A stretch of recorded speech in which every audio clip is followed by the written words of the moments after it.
Okay. Are we live? It says I am. I'm waiting for my preview. Yep, there we are. Okay. Let's go gather tonight's stream. So yeah, very late start tonight. And you're probably wondering where the logo is. This mod doesn't have a logo. That was one of the problems I ran into behind the scenes when setting up tonight's stream. I was trying to find a logo, then I wanted to trim the just generic Doki Doki Modification Lub logo, but Google Images couldn't turn anything up on that for some reason. I don't know why. And I need to get a proper crop of it on my phone's PixArt so that I have, a properly cropped Doki Doki Modification Club logo to use in case this happens again. So that's something I'm going to do after the fact. And this is going to be a bit of a shorter pilot episode because this was such a late start. Because I had shit going on behind the scenes. But, yeah, enough complaining. This is not the mod that you requested. As I talked about on the server, the mod you all requested and voted for, A Flash of Pink, currently does not have a release, either demo or full. So, there's nothing I can do about that. I'm not going to go, talk to the devs of A Flash of Pink and be like, hey, is there anything of this mod I can play yet? I don't like to rush developers, and I did not know that the mod had not been released in any capacity when I made the poll, so, yeah. I decided, you know what? I've got other Natsuki mods that y'all have asked me to play, so I'm picking this one. Because I have been looking forward to playing this mod for years now. I wanted you all to see this so that I played some of this over 2 years ago on my own time. I played like an hour or two and I'm like, oh my god, this mod is actually really good. And it's supposedly discontinued. There was a post from like 2 years ago saying that the dev was still, very slowly working on it. This is like a hobby project of theirs. So I don't know what's going on with this mod, but for the sake of argument, I'm just going to say it's discontinued because I need to preserve my sanity. So, yeah. It's a mod I've been looking forward to playing for a long time now. And I hope this is an acceptable alternative because it looks really fascinating. I remember it being really good from what I played. So I'm looking forward to covering this one. And as a compromise, because A Flash of Pink has not been released in any capacity, as soon as that mod drops, either in demo form or full release, I don't care what day of the week it is, I don't care what my plans were that day, I will drop everything to cover that. I'm going to put a little asterisk in my notes that as soon as that mod drops, as soon as there is a demo release or a full release for A Flash of Pink, don't care what I'm doing, that mod's going to get covered. So yeah.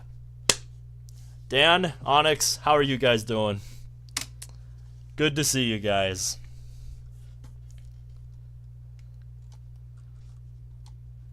Sorry I had to go on a bit of a ramble there.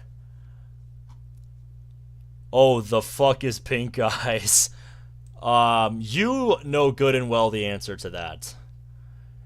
If you've been around the modding community for a while, you know what pink eyes is. You know it as the mod that people tell people about whenever somebody on the DDMC makes a post asking for wholesome Natsuki mods. It's kind of a running joke with the community. Because it's almost like a rite of passage for Natsuki fans they get recommended pink eyes and they play it and they're like, bro, what the fuck? And then the guy who recommended it is just like,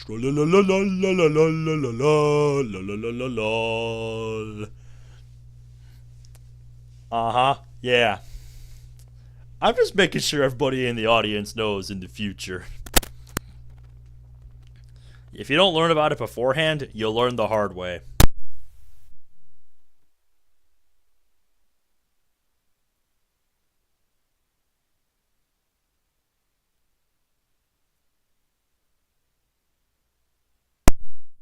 That being said, Onyx, I'm not opposed to covering it someday. Like, if enough of y'all really want to see it and you want to see my reaction to it, I'm not opposed to it. Because some of y'all have requested it already. So, I'll put it on the vote one day. We'll see if it wins. Because I'm not opposed to playing it. What do you need help with, Onyx?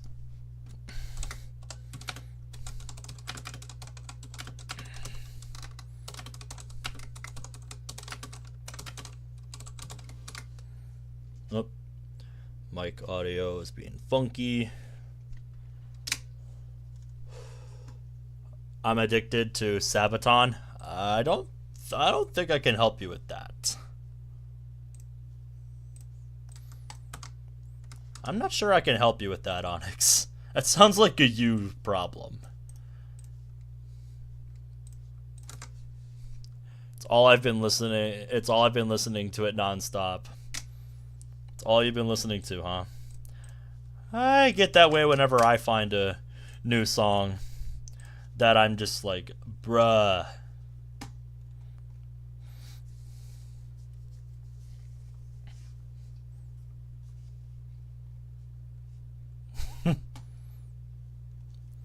Apparently somebody on the Emerald Affection server really wants me to play the mod Undercurrents.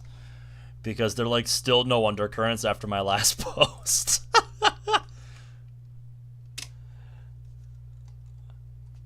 Let me check my requests. I don't think anybody has requested undercurrents on stream or in the server, so. Yeah, no, nobody's asked for it.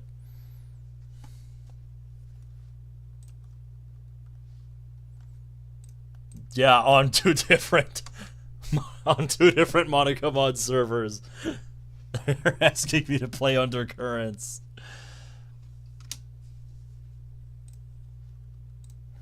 They're just like still no undercurrents.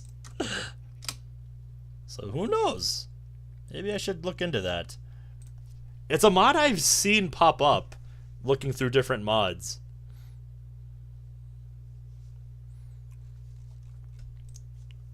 So like I know what it is. I've heard of it before. But other than that, I haven't really heard of it. I haven't really looked into it, I should say. What's up, Zerberus? How are you doing tonight? So I'm home now, but just for tonight. Well, that's better than nothing. The main song I'm addicted to is Christmas Truce. It's a beautiful song with an amazing story to it. I think I saw you send that one in music sharing. Was that? Yeah, that was the one you sent. That's what I thought. I might have to look into that. I don't know. Meaning home means more things than I thought.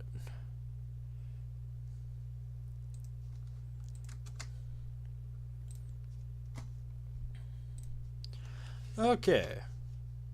Wanted to be quick about sending out links because we're already behind enough as it is. So there we go. We're going to put the stream health up there with the rest of my overlay and the chat so I can follow along with y'all. All right. Let's get started. Suffer from anxiety or depression may not have a safe experience playing this game. By playing, you agree you're at least 13 years of age. You consent to exposure of highly disturbing content. Yeah, this is an old school type of mod. Did I not set the game audio?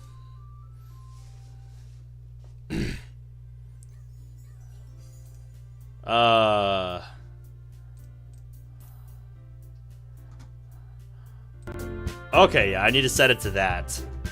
Yep, there we go. I think I need to go into my settings. Yeah, bro, why are all these at their max? Oh, God help me. Okay, that's better. Sorry about that. The music was a little loud there.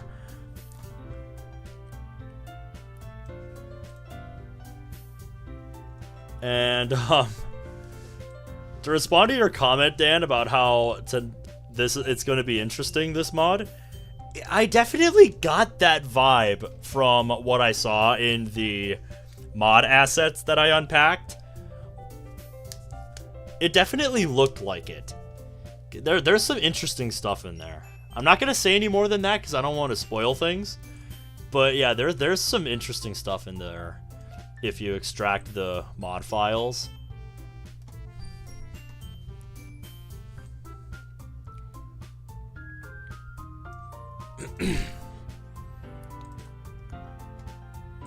Yeah, I'm just saying, when it comes to mods for this game, RPA Extract is probably one of the best tools I was given. Okay. This shouldn't be connecting with anything else.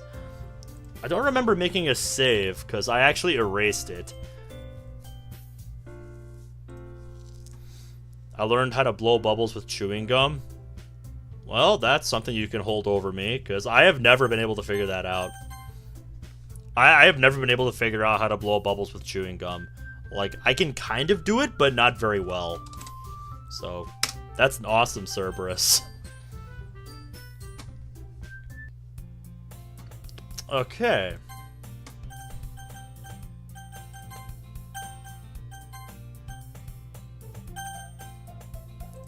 I'm just kind of assuming things have been set up right. Because I have the mod files. I have the mod files in here. They're packed as a file called archive instead of mod assets. But mod assets and stuff are in there.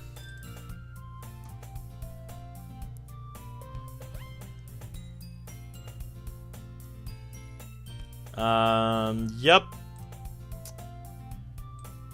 Yeah, this is an old mod. I've had this on my computer since 2021. Or at least I did in my old computer. I had this for at least 2 years. It had just been sitting around in my mod folder, just kind of pushed to the wayside. It was one of the first mods I ever actually looked at playing, because I'm like, hey, this looks kind of cool for a Natsuki mod. And yeah, it was. Because I played a little bit of it on my own, and it was fun. It's the story in 1914, World War I, where the Germans and Allies have a truce on Christmas, but went back to fighting the day after, if you wanted to know. Oh yeah, I remember learning about that when I studied World War I. That was actually really cool. Only 13 minutes late? Not really. I usually spend the first few minutes of stream sending out links and talking about the mod and stuff. So, you're actually just on time. So we're just getting started, as you can see. Hey! I see a familiar girl running towards me from the distance, waving her arms in the air like she's totally oblivious to any attention she might draw to herself. Well, I might be an exception for you, because, like I said, I tend to be a late-night act. Sarah doing the Kirby type wave. Yup. That she is. That girl is Sayori, my neighbor and good friend since we were kids. Mm-hmm. We've got some Act 1 syndrome going on. Now that I'm a much more experienced mod player, this kind of stuff sticks out to me a little more. We used to walk to school together on days like this. Yep, she oversleeps more frequently. Seeing her again on the morning commute fills me with a warm, nostalgic feeling. As annoying and scatterbrained as Sarah can be, I've kind of missed this. That's how you know we're in mod territory. This is better dialogue. If you're getting better at art, that's awesome, Kaneko. I'm so happy for you. That's awesome. Who knows how long? How long has that alarm clock been broken for? Good question. I wish I had an answer. Because I would do the same thing, just chuck it. I smiled to myself and idled in front of the crosswalk and let Sayori catch up. I overslept again, but I caught you this time. Maybe, but I only decided to stop and wait for you. By the way, Kaneko, you made the right decision bailing on stream last night before we had the Kaneko reveal in last night's mod, because it took a while. You say that like you were thinking about ignoring me. That's mean, Ben. Well, if people stare at you for acting weird, then I don't want them to think we're a couple or something. I flashed her a wide grin to let her know I'm kidding around. Fine, fine. But you did wait for me after all. I guess you don't have it in you to be mean even if you want to. Frankie! Yeah! It's been a little while. How have you been? How are ya? What's new, man? Busted. We cross the street together and make our way to school. If there's 10 Bens, then that would work. Is that right, Frankie? Yeah, it's a mod I've been trying to get around to playing for a long time. I low-key felt Monker energy when you said Frankie. So, Ben, have you decided on a club to join yet? Yeah, Frankie, I have quite the story with this mod, like I was talking about earlier. Because I actually played a little bit of this mod, like an hour or two, over 2 years ago.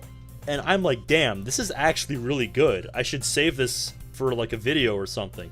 Because this was back before I streamed, you know, all my playthroughs. And then it just got put on the back burner, like a few other mods did, as other mods I wanted to look at took the forefront. And this one kind of just got put on hold for over 2 years.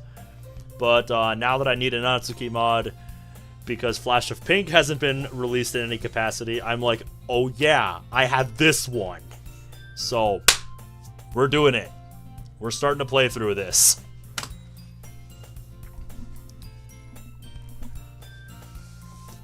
So yeah, I'm excited, Frankie. I'm excited to be covering this one. A club? Yeah, it's still not too late in the year to join. I told you already. It's not really my thing. So I haven't really looked, to be honest with you. Ben, you told me you would join a club this year. Did I? I continue to yank her chain just a little longer. Of course I remember, but sometimes it's just fun to mess with her a bit. Sayori likes to worry a little too much about me, when I'm perfectly content just getting by on the average while spending my free time on games and anime. Yes, David, I am back on the grind. Uh-huh. You were like, yes, Sayori, I'll branch out and look at the club, Sayori, and everything. I don't know why my Sayori imitating MC voice sounds like that, but that's what I'm going with. I'm worried that you won't have any social skills before college. Your happiness is really important to me, you know. The math factor. Is that what autocorrect did to my name? If so, that is funny. And I can't have you going all hikimori on me. You trust me, right? Don't make me keep worrying about you. I don't know, the hermit's life sounds kind of appealing. Okay, I figured that was the alternative if what I said wasn't the case. But yeah, David, how are you doing tonight? Okay, I'll look at a few clubs if it makes you happy. No promises, though. Will you at least promise me you'll put some effort in? Fine, just that one then. Yay! Give Sayori head pats. Sayori deserves all the head pats. I'm patting my monitor. I'm patting my monitor above Sayori's head. Why do I let myself get lectured by such a carefree girl? Don't break the skull. I won't, don't worry. Why would you do that to Sayori? What the hell, Kaneko? It's pretty difficult to say no to her, though. I guess seeing her worry so much about me makes me want to ease her mind at least a little bit. But even if she does exaggerate everything in her head.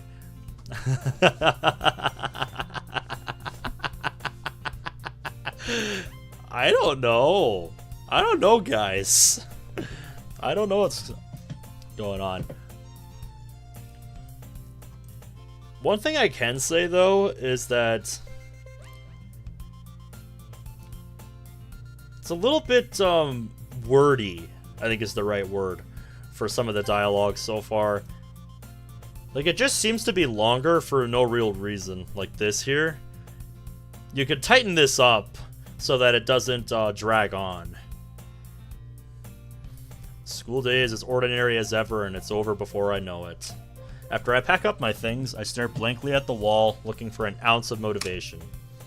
Sarah wants me to check out some clubs, does she? It's an anime club? That sounds like my sort of club. Earth to Ben. Come in, Ben. Do you read? Sayori, where did you come from? Space. Where else? Null space. Sarah must have come into the classroom while I was spacing out. I look around and realize I'm the only one left in the classroom.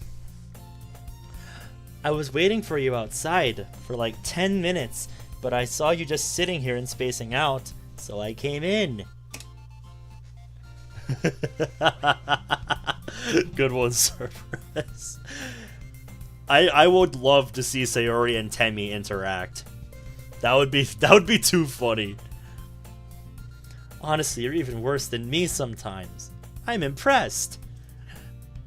I don't know if I should feel insulted or complimented at that remark, Sayori. You don't need to wait up for me if it's gonna make you late to your own club. Oh, well, that's no good, because I thought, you know... Uh-oh. She's planning something, and I've walked right into it. Know what, Sayori? Well, that you could come to, you know, my club. Sayori... Yeah? You know I don't even read that much. Oh, come on, Ben. Sayori is vice president of the literature club. Sayori is a Temi in a human's body. That's incredible. She's vice president of the literature club. Not that I was ever aware she had an interest in literature. In fact, I'm 99% sure she only did it because she thought it would be fun to help start a new club.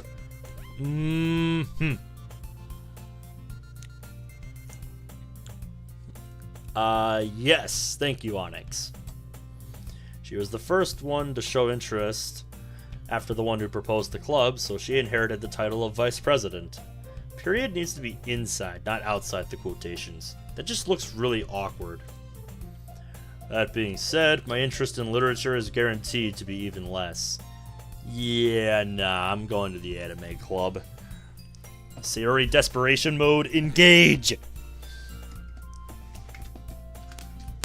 There we go. Even though it's 60-some degrees outside, I've still got 2 fans going. Because me no like heat. Come on, please. There's more to this. I know it. Time to press the witness. Why are you hell-bent on me coming anyway? Yeah, it has a little bit of Act 1 syndrome, Zach. It starts out like this, but from what I remember playing a couple of years ago, it gets much better once you get past that. Well, and it does kind of mix it up, Zach. I kind of told the club yesterday I would bring in a new member. Oh, here we go. And Natsuki made cupcakes and everything. I let my head drop to the desk. I need to move this.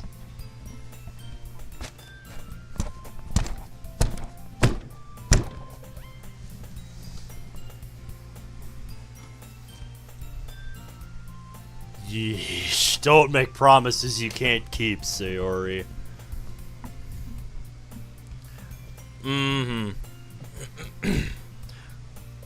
Meth cupcakes? How would she even get to New Mexico? I can't tell if she's really that much of an airhead, or if this is some kind of Machiavellian scheme she's been cooking up. Clever girl.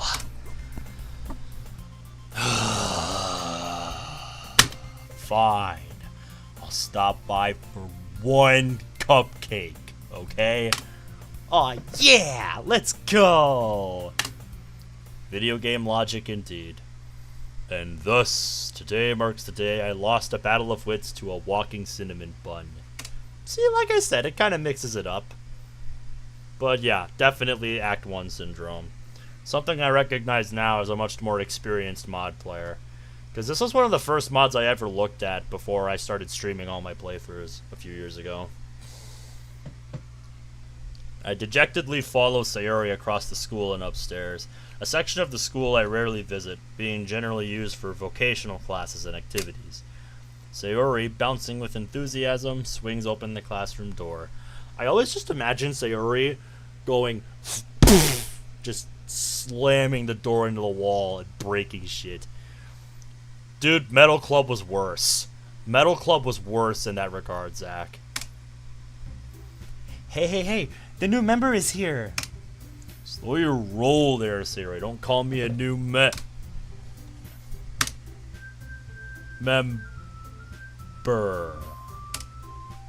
Oh my. Welcome to the Literature Club. It's a pleasure to meet you. Sayori always says nice things about you. Here comes the new boy. Hello, Pinky. There goes the neighborhood. Yeah, nice to meet you too, Gremlin. Ben, what a nice surprise. What brings you here? Hello, Monica. Yeah, that's Natsuki. Tell me that's not Natsuki. I take it you must be a Natsuki fan, DeBombris. Let me know if I'm saying your name wrong, by the way. Sayori, you wonderful idiot. You didn't tell me this club is full of incredibly cute girls. You eyeballing me? If you got something to say, say it. Sorry. Natsuki, please. The girl with the cotton candy hair and an attitude not nearly as sweet is apparently called Natsuki. I'd say I've seen her around. I take that as I pronounced your name wrong. DeBombres. Bombres. I'm not sure how to pronounce that. So I apologize if I got that wrong. Her small figure makes me think she's maybe a first year? I don't know, it's hard to tell. She's also the one who made the cupcakes, according to Sayori. Maybe it would be prudent to stay on her good side. I would have to agree. You can ignore her when she gets cranky. You would have been fine just leaving the word moody here, because it still works. Natsuki is the Pepto Gremlin. DeBombri. Okay. Silent letters and me do not get along, so pardon me for my ignorance. Sayori says that quietly into my ear, then turns back towards the other girls. Anywho, It's W-H, not H-O. this is Natsuki, always full of energy. And this is Yuri, our resident literary genius. I think I like that title more than the smartest in the club. Yeah, so they're on the same page, sounds like, Zach. Don't say things like that. Yuri, who appears comparably more mature and timid, seems to have a hard time keeping up with the boundless energy of Sayori and Natsuki. Ah, well, it's nice to meet both of you. And it sounds like you already know Monica, is that right? That's right. It's great to see you again, Ben. She smiles, but there's a hint of sadness behind it. There's some history here that I don't know about between you two? There's something you're not telling me? Why is that? Why is that the case? What do you know that I don't?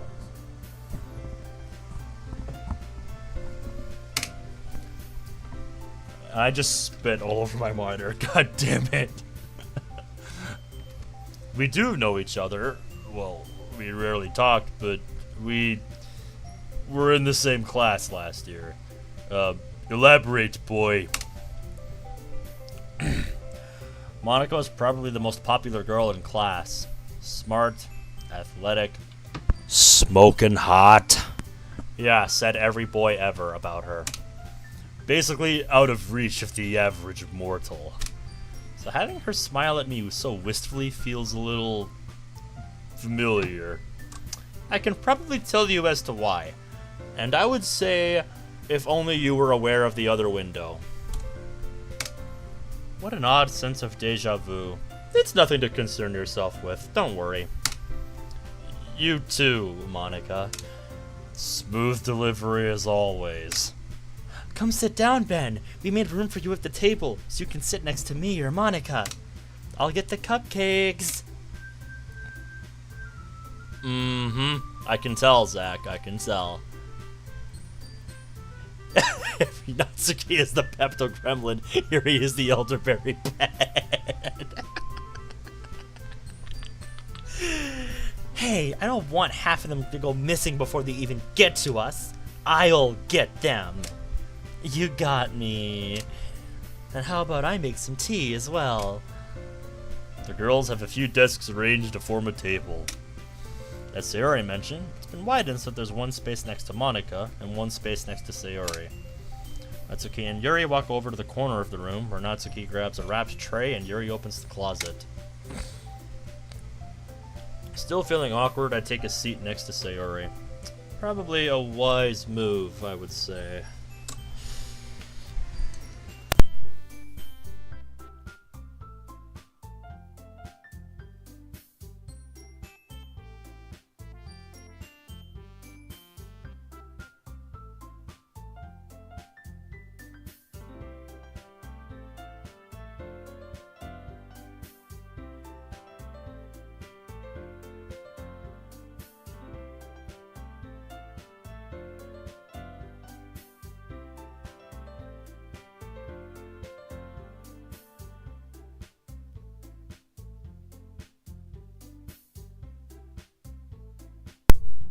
Sarah, what's up? How are you doing tonight? Good to see ya. Monica is legit nasty, bruh. She looks like a broken stick. Okay, that's one hell of a hot take, Kaneko. Natsuki proudly marches back to the table, tray in hand. It's a good thing they let me use the home ec room for this at lunchtime. Gotta love playing the club business card. Okay, are you ready? Monica is kind of a normie. Say what you will. Ta-da! Whoa! Natsuki lifts the foil off the tray to reveal a dozen white, fluffy cupcakes decorated to look like little cats. The whiskers are drawn with icing and little pieces of chocolate were used to make ears. So cute! I swear, we spend more of the club budget on cakes than books, but it's so worth it. I would have to agree, Monica.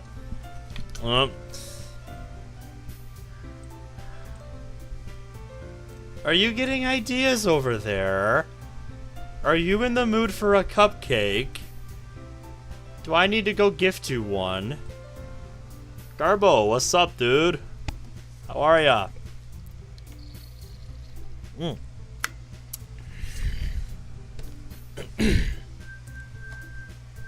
What's new, man? Well, you know, just hurry up and take one. Sarah grabs one first, then Monica. I follow. Sarah talks with her mouth full and has already got icing on her face. Good job, Sayori. I turn the cupcake around in my fingers, looking for the best angle to take a bite. Yep. I always have to expect it. He always has to do it. He's always got to inspect it. No, I didn't see that one, Zach. Good question. Why don't you guys debate that in chat? What would be worse? Pain from the ass or from the brain? Because I think from the brain, but I don't know. You guys in chat discuss. Natsuki is quiet. I can't help but notice her sneaking glances in my direction. Is she waiting for me to take a bite? Nom. Ice is sweet and creamy, yet tangy. This has to be made from scratch. This is good, Natsuki. Holy crap, is that cream cheese icing? Seriously, these are great. I blurt out my response between bites, unwilling to devote time away from eating this delicious confection to actually speak properly. Thank you. Why are you thanking me? It's not like Have I heard this somewhere before? Yes, you have. Di Bombre. Yes. I would know, because I have sold it at the store that I work at. There is, in fact, such a thing as grape Gatorade. It's not like I made them for you or anything. I raise an eyebrow as I absent-mindedly take another cupcake and begin to remove the casing. Ugh. I thought you technically did. Sayori said... Well, maybe. Not for, you, dummy. Alright. Jeez. Downing my second cupcake and beginning to unwrap a third, I give up on Natsuki's weird logic and dismiss the conversation. Jeez, hungry today, aren't we? You said you were gonna stop by for one. What is in these things that makes them so addictive? I think we discussed that earlier in chat. Something about meth brownies? Meth cupcakes you all were talking about? I don't think it's that, but we'll go with that. Before I can ponder the question further, Yuri returns to the table carrying a tea set. She carefully places the teacup in front of each of us before setting down the teapot next to the cupcake tray. Crack. Cupcakes. Allowance of crack somewhere in there or sprinkled on top for the icing. Falling on your ass ain't shit compared to head trauma. Very true, Zach. Very true.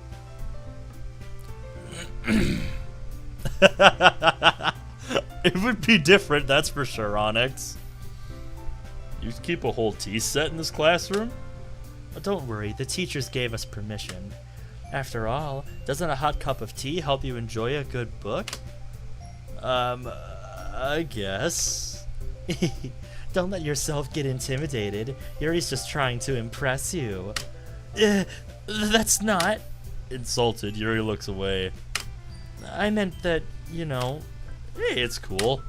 Might not read a lot, but you can't beat a nice cup of tea. I'm glad.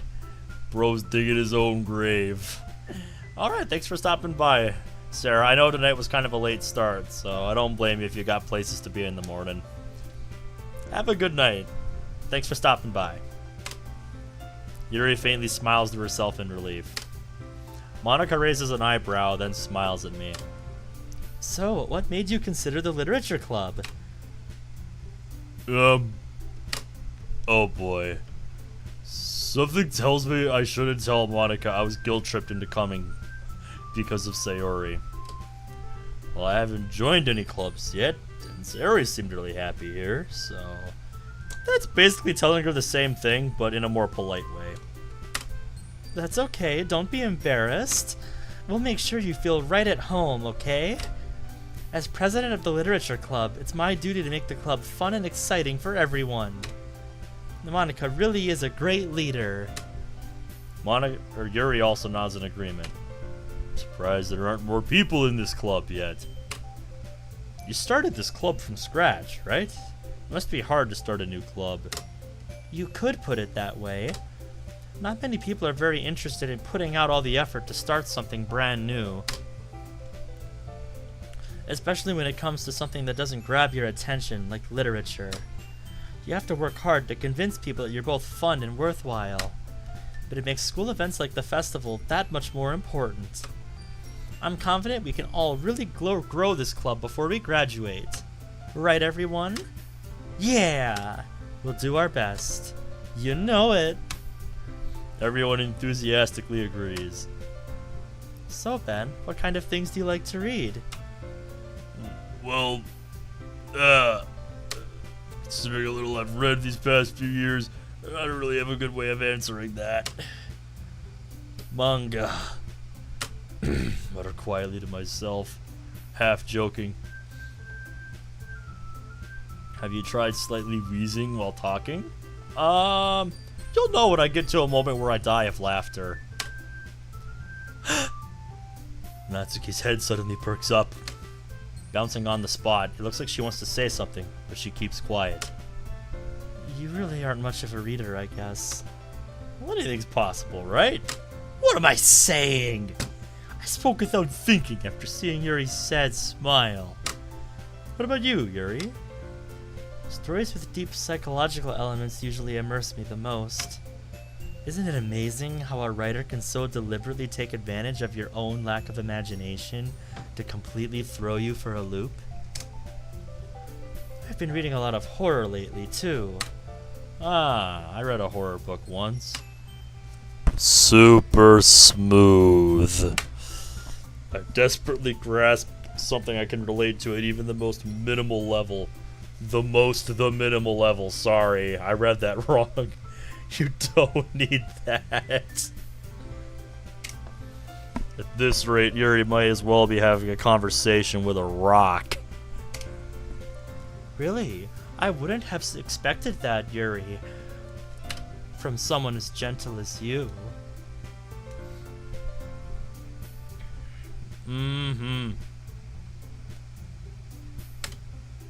I guess you could say that. Your English is hard, Onyx. You don't know how to speak properly. That's probably what I'll sound like when I'm pissed drunk one day. But if a story makes me think or takes me to another world, then I really can't put it down. Surreal horror is often very successful at changing the way you look at the world, even if only for a brief moment. Yeah, I'm not into horror. Oh, why is that? Well, I just, Her eyes start over to me for a split second. Never mind. That's right. You usually like to write about cute things, don't you, Natsuki? I'm noticing that Monika's not gone off base game dialogue once so far.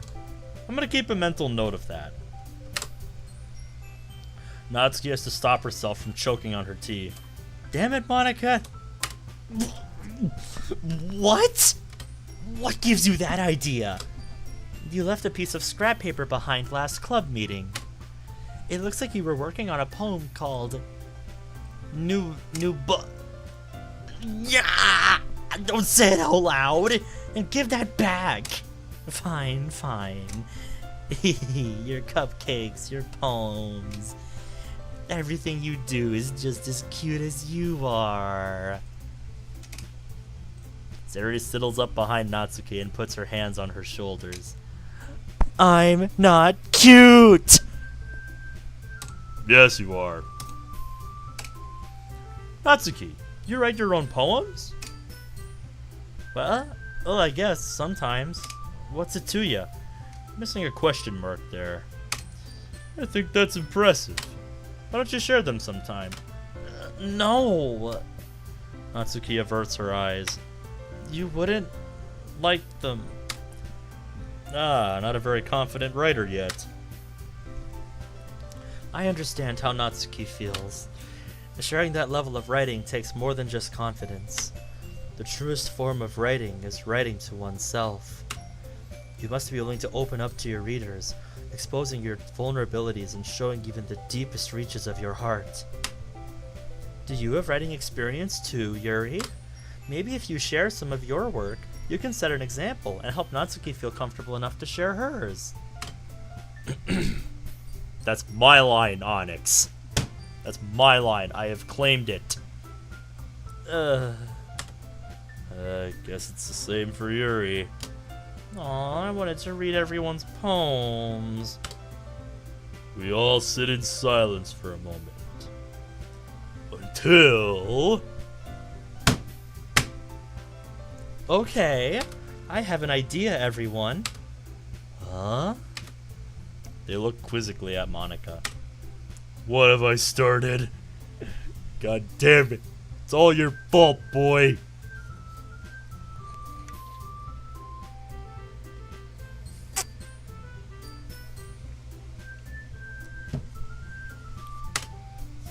Let's all go home and write a poem of our own. Then, next time we meet, we'll all share them with each other. That way, everyone's even. Yeah, let's do it! Plus, now that we have a new member, I think it will help us all get a little more comfortable with each other and strengthen the bond of the club. Isn't that right, Ben? Is it? Am I a member now? Just like that? I don't remember agreeing to anything like that. Think, goddammit, boy. Think. Sharing poetry, huh?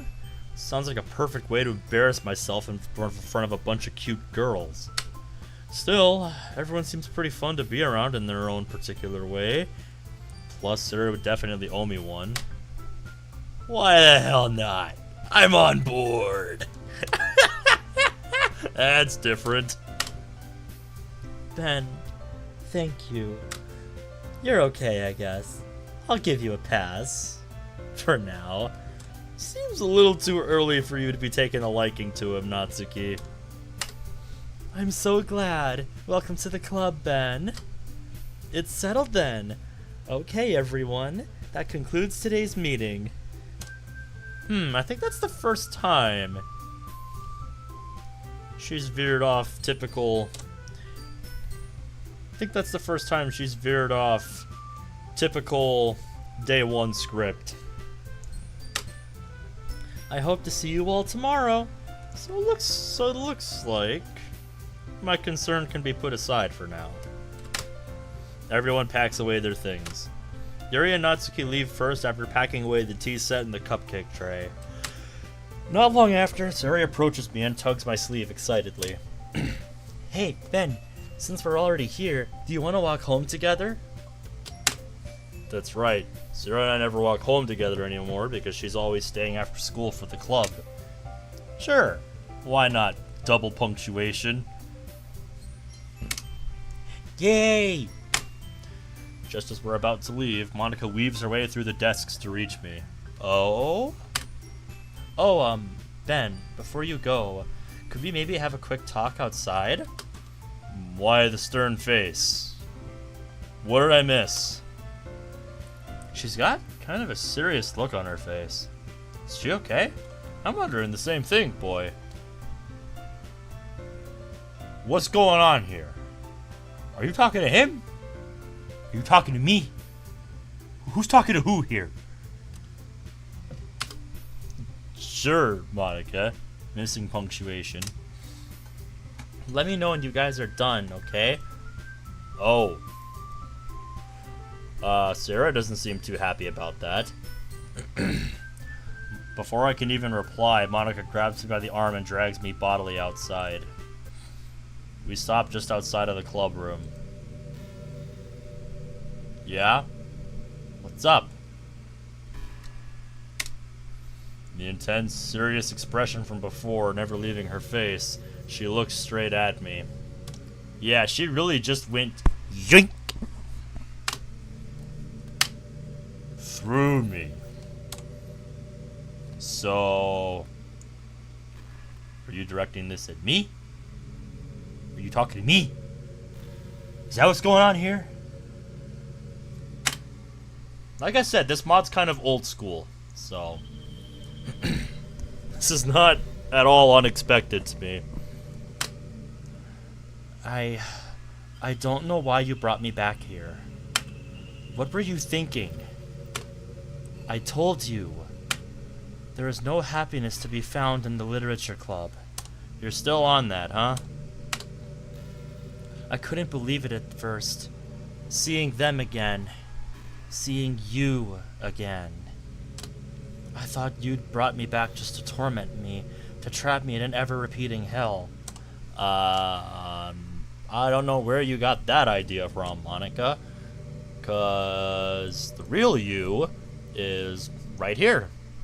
Just where she's always been. My OG Monica.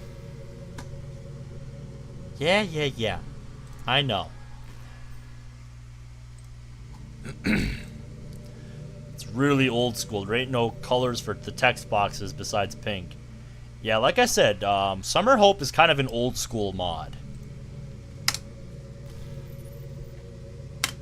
It's not like I don't deserve that.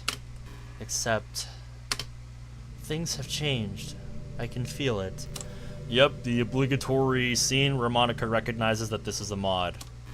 This was kind of a classic trope back in the day. What did you do? It's a mod, silly. Never mind. I actually want to find out for myself. So you want to be surprised? Okay. This is the most interested in, well, being alive that I've been in a long time. I just hope you're being sincere about that. Even if you don't feel the same way that I do about you, I know that you love all of us in your own way. I absolutely do. And like I said, the real you has been here all along. Following along with me, just as she always does on my modding adventures.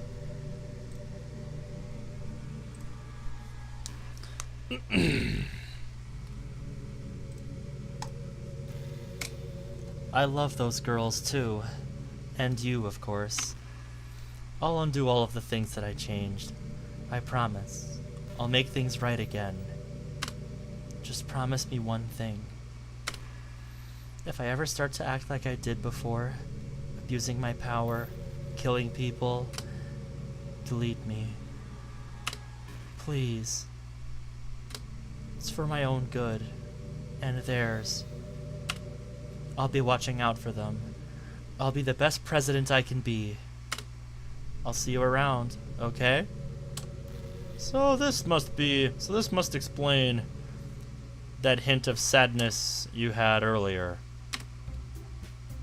Shaking my head, I start as if waking from a dream. Sorry, Monica. I spaced out for a second there. What was it you were saying? Ben, please try to pay attention. I was saying thanks for the chat, and I hope I'll see you at the club tomorrow. No problem, girl.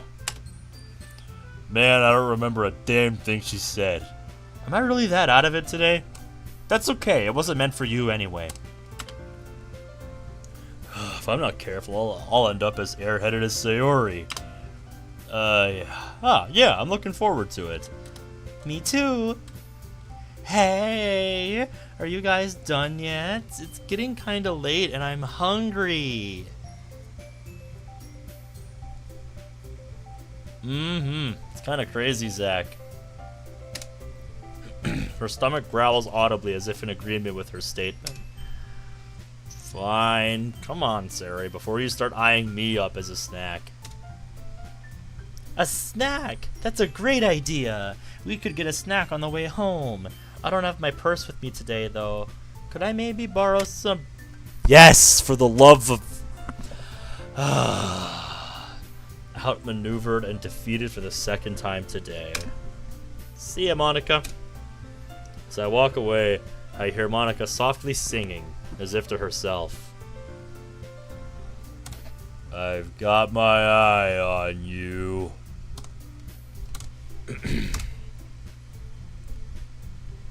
And if I don't know how to love you, dun dun dun dun dun dun dun, I'll leave you be. Humming along, are ya?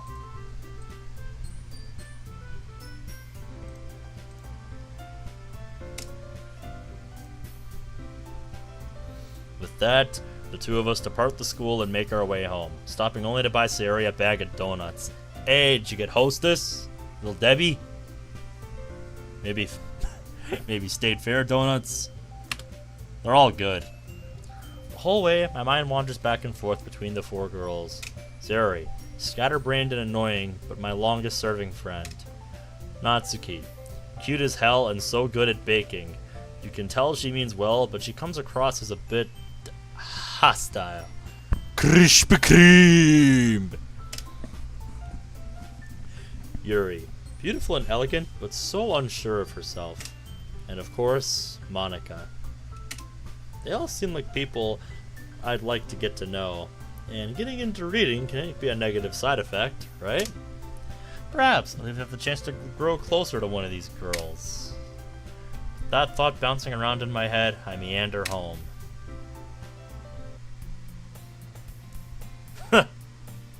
Yeah. Old school, indeed. All we get is a fade, like a sliding transition, and boom, next day. Snowballs. Where's the fucking Twinkies?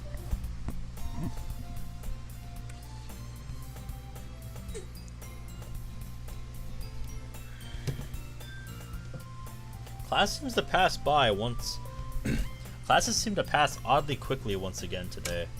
Before I know it, it's time for the literature club. As I step through the threshold of the club room, Monica greets me warmly. Hi again, Ben. Glad to see you didn't run away on us. Don't worry. This might be a little strange for me, but I at least keep my word. Oh yeah, sounds about right for Sayori. Well, I'm back at the literature club. I was the last to come in, so everyone else is already hanging out. Thank you for keeping your promise, Ben.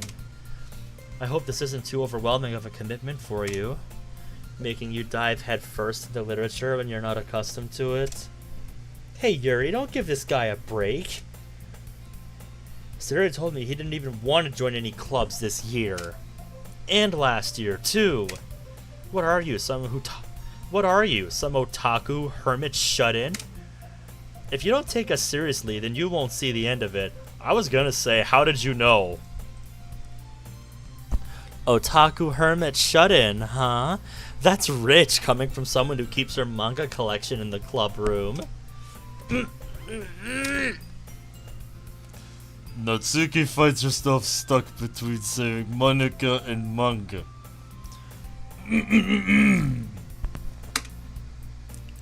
I think we broke her. Natsuki.chrs stopped responding. Please contact your administrator. Manga is literature. I'm with you, Onyx. Swiftly defeated, Natsuki plops back into her seat. She's blushing and looking dejectedly at the floor. I actually feel kind of bad. Don't worry, Natsuki. Ben always gives it his best as long as he's having fun. Also, missing punctuation. He helps me with busy work without even asking. Like cooking, cleaning my room. Oh my, how dependable. Sayori, that's because your room is a total dumpster fire. Almost literally that one time. Is that so? You two are really good friends, aren't you? I might even be a little jealous. How come? You and Ben can become good friends too. Sayori, slow down. Sayori. Huh?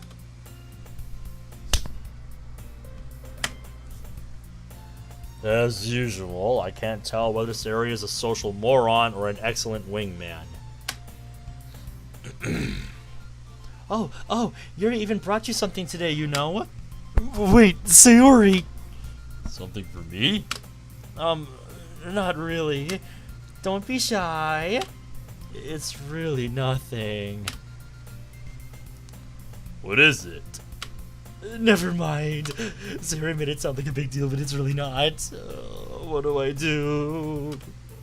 Oh, I'm sorry, Yuri. I wasn't thinking. When do you think? Guess that means it's up to me to rescue the situation. Hey, don't worry about it. First of all, I wasn't expecting anything in the first place, so any nice gesture from you is a pleasant surprise. It'll make me happy no matter what. Is that so? Yeah, I won't make it a big deal if you don't want it to be. Alright. Well, here. Yuri reaches into her bag and pulls out a book. I didn't want you to feel left out, so I picked out a book that I thought you might enjoy. It's a short read, so it should keep your attention, even if you don't usually read. We could, you know, discuss it, if you wanted. This is... how is this girl accidentally being so cute? She even picked out a book she thinks I'll like, despite me not reading much. This is incredible. Classic beauty, kind and thoughtful as well. She's definitely the type I'd usually go for. Maybe I've got a shot with her? Yuri, thank you. I will definitely read this. I enthusiastically take the book.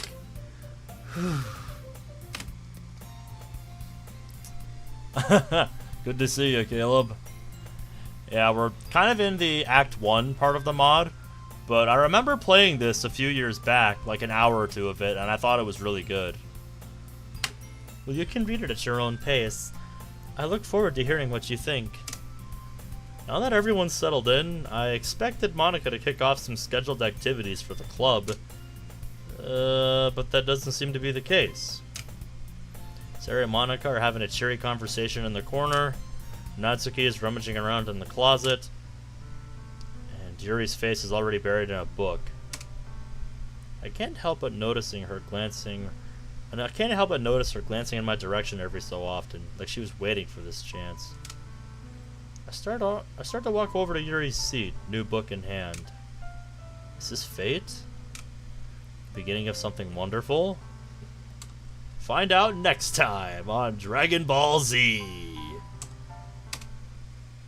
My train of thought is derailed by a sudden... Ah! I heard Natsuki muttering and swearing from within the closet. She's crashing around a lot. She seems to be annoyed by something. Yuri frowns, shooting a glare in the direction of the commotion. No chance of a serene afternoon reading seemed to be on the cards for me. The moment completely dead, I approach Natsuki to find out what's wrong. Extra punctuation. You looking for something in there? Frickin' Monica! She never puts my stuff back in the right spot. What is the point of keeping your collection organized if someone else is just gonna mess it up? Natsuki slides a bunch of stacked books and boxes across the shelf. Manga. Yeah, you read manga, right? Sometimes. Manga's one of those things where you can't admit you're really into it until you figure out where the other person stands. How did you know, anyway? You gave it away yesterday. You mentioned it yesterday, dummy. Can't hide your power level from me. What's that supposed to mean? You wouldn't understand. You haven't watched it. I see. There's a lone volume of manga amidst a stack of various books on the side of one of the shelves. Curious, I pull it out of the stack. There it is! She snatches it out of my hand. She then turns to a box of manga and slips the volume right into the middle of the rest. Yoink! Ah, much better. Seeing a box set with one book missing is probably the worst I dyslexics that pretty hard. Seeing a box set with one book missing is probably the most irritating sight in the world. I know that feel. I get a closer look at the box set she's admiring. Parfait girls? There is an eyebrow. Can't say I've ever heard of it, but they definitely don't look like... But it definitely doesn't look like my kind of thing. Nice accent there by accidentally leaving out the S. It definitely doesn't look like my kind of thing.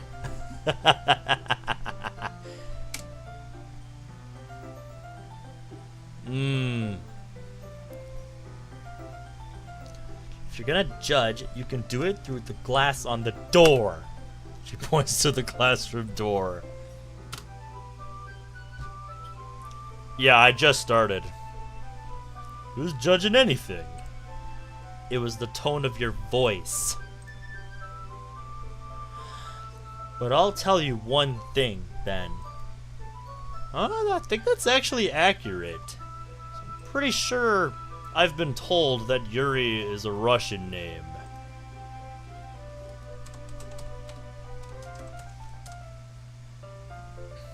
Yeah.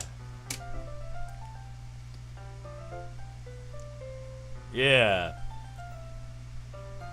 It's a name meaning farmer in Russian, according to Google here. It's funny, but that line was 8,000, but the translation got messed up, so in the anime it's 9,000. Ha! That's a neat piece of trivia. I know, yep, I know, mate.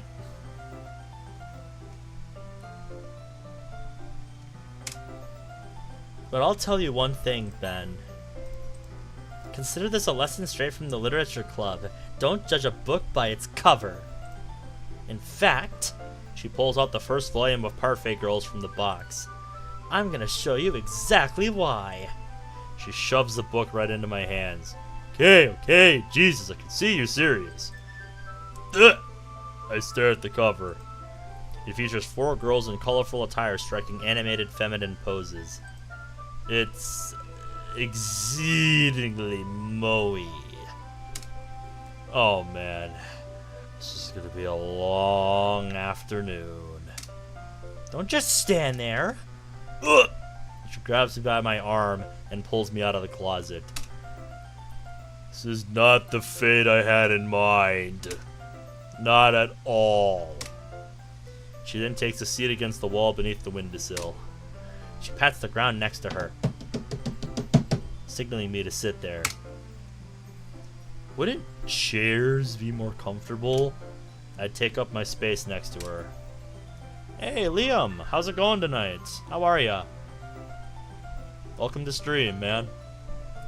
Where we're going, we don't need chairs. Yeah, nice one, Natsuki. We can't read at the same time like that. Why is that? I guess it's easier to be close together like this. Don't just say that. I mean, am I supposed to feel something, Onyx? You'll make me feel weird about it. She crosses her arms and scooches an inch away from me. You know what I meant. I didn't exactly expect to be sitting this close to her either. Not that I can say it's a bad thing, actually. I open the book. It's only a few seconds before Natsuki once again inches closer, reclaiming the additional space while she hopes I won't notice. I did. I can feel her peering over my shoulder, much more eager to begin reading than I am. It's actually pretty hard not to smile. Wow, how long has it been since I read the beginning? Huh? You don't go back and flip through the older volumes every now and then? Not really. Maybe sometimes after I've already finished the series. Hey, Ben, focus! You're the one that's distracting me, though. I am. But nothing's really happened yet, so I can talk at the same time. Looks like it's about a bunch of friends in high school. Typical slice of life affair. It's a little mundane for me so far. I tend to prefer action-packed mecha or the distant worlds of sci-fi manga. So... You know, that sounds about accurate to me, Liam. But how are you? How are you doing tonight? What should I expect from this? Is it gonna get any more involved, or... Well, obviously! You'd think I would enjoy something that didn't have a decent plot?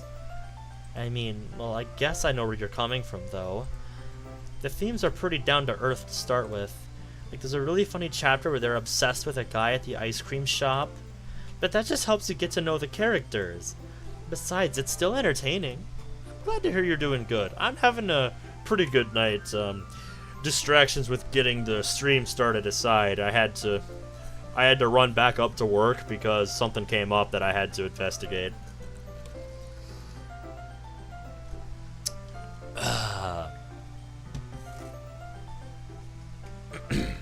But later on, there's all kinds of drama. Like when they get into all their backstories and when some of the romance starts to happen. That's what really makes it good. You really start to care for the characters and feel their pain, you know? Ah, is that so? Indeed, yes, indeed, Liam. Sounds like you really know your stuff. Guess I underestimated you, huh? Hey, wait a minute! What's that supposed to mean? Got him. What? Natsuki jabs an elbow into my ribcage. I just meant that I haven't seen you at your full power. Good save. Ugh. This chapter seems like it's all about baking. This is just a guess. Is there a lot of baking in this manga? I mean, the title is Parfait Girls, after all.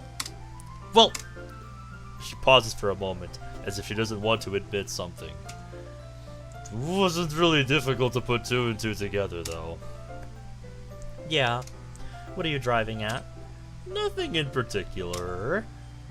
But you really enjoy baking, don't you, Natsuki? That! Just a coincidence!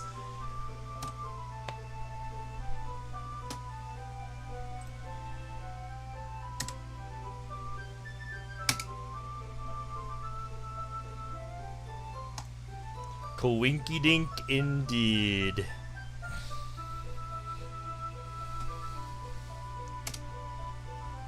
I just happened to get into baking around the same time I got into this manga. Uh-huh.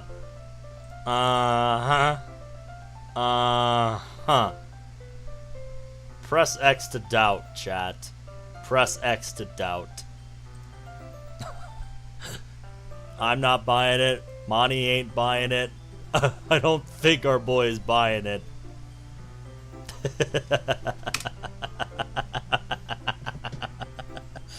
Like I would ever get into anything because it's in a manga.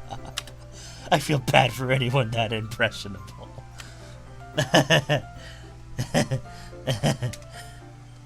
I'm not buying it for a second. I guess that explains Natsuki's interest in baking. Still, of all the hobbies to pick up from a manga, that's definitely one of the better ones.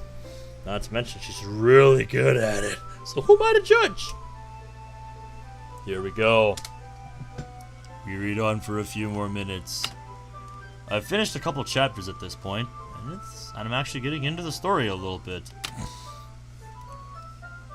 This can't be interesting for you, just watching me read. It's fine, I'm cool with it. If you say so. I guess it's fun sharing something you like with someone else. Yeah, that's what this channel's all about.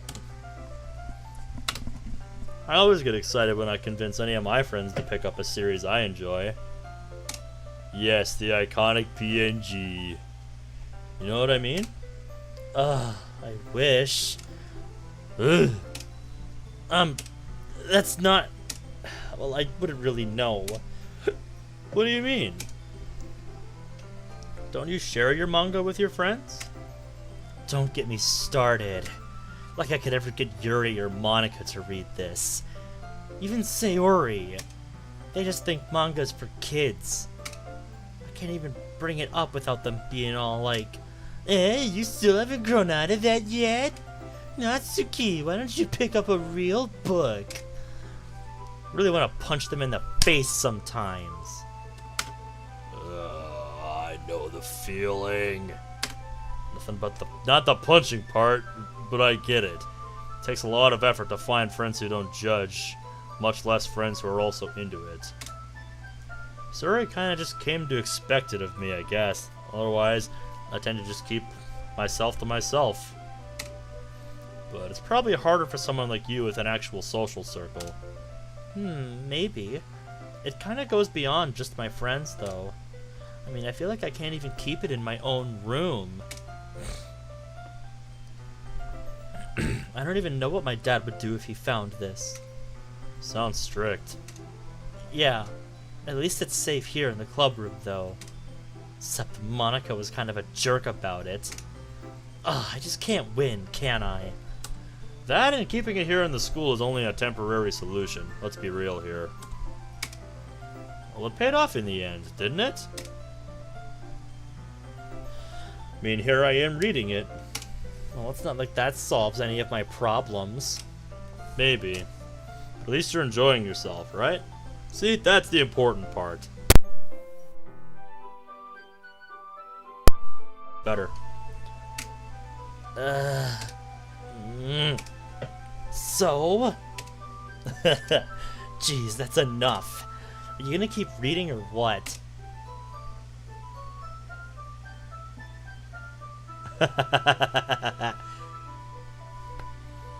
Oh, on exchange this picture. Nice. Got a different background color now. And a different, yeah, different... I think that's a different character.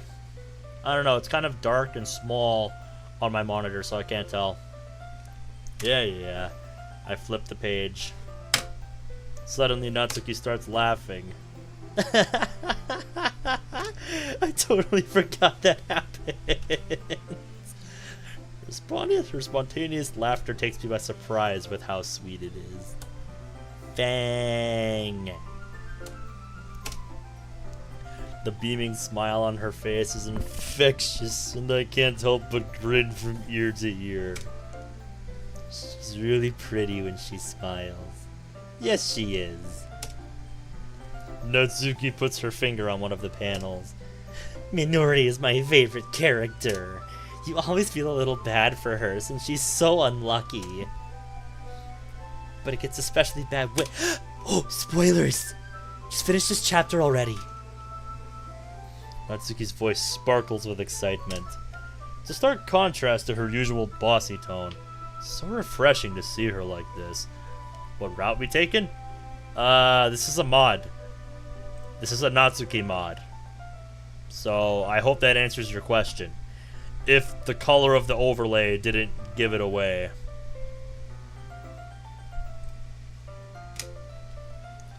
If she's not used to sharing her favorite manga with her friends, I can see why she's so guarded. It's hard to express in words the feeling you get when connecting with someone like that. Being able to provide that to Natsuki, for whom is a rare experience, the thought makes me smile to myself again. I end up feeling glad things went the way they did. Okay, everyone. Are you all ready with today's poems? It was at this moment that he knew. He fucked up. Oh, come on! Could your timing be any worse? You're just about to find out if Sorry! I just need to make sure we have enough time. Though you do look pretty cozy over there. Natsuki suddenly notices how close she's gotten to me. Blushing, she hastily slides herself a whole 12 inches away from me. Alright, guess I'll stop here for now. I close the book and hand it towards Natsuki. You're just giving it back? Don't you want to know what happens? I mean, yeah, but this is your only copy, isn't it? Don't be dense. Just take it home with you. Huh? Is that really alright? I know these mean a lot to you. Yeah, I guess. It would take forever to finish if you didn't take it home, that's all. Just finish that one before tomorrow so we can start the next one. And if it gets bent, I'll kill you. Fair enough. By tomorrow then? I only got part way through the volume so far. I might fall behind on some shows if I try to get through this. But I suppose that's a necessary sacrifice in exchange for seeing Natsuki's enthusiastic smile. That, and I'm terrified of what will happen if I don't finish it. Mostly the first thing, though. He doesn't want to admit it to himself. Let's be real. Alright then. I stand up. I return to where I put my stuff and carefully slip the book into my bag. By the way, did you remember to write a poem last night? Yes, I did. Oh, he actually did. I take back what I said earlier. I lied. I wrote it at lunchtime. There's even a grease spot from the table on the paper. Ah, shit.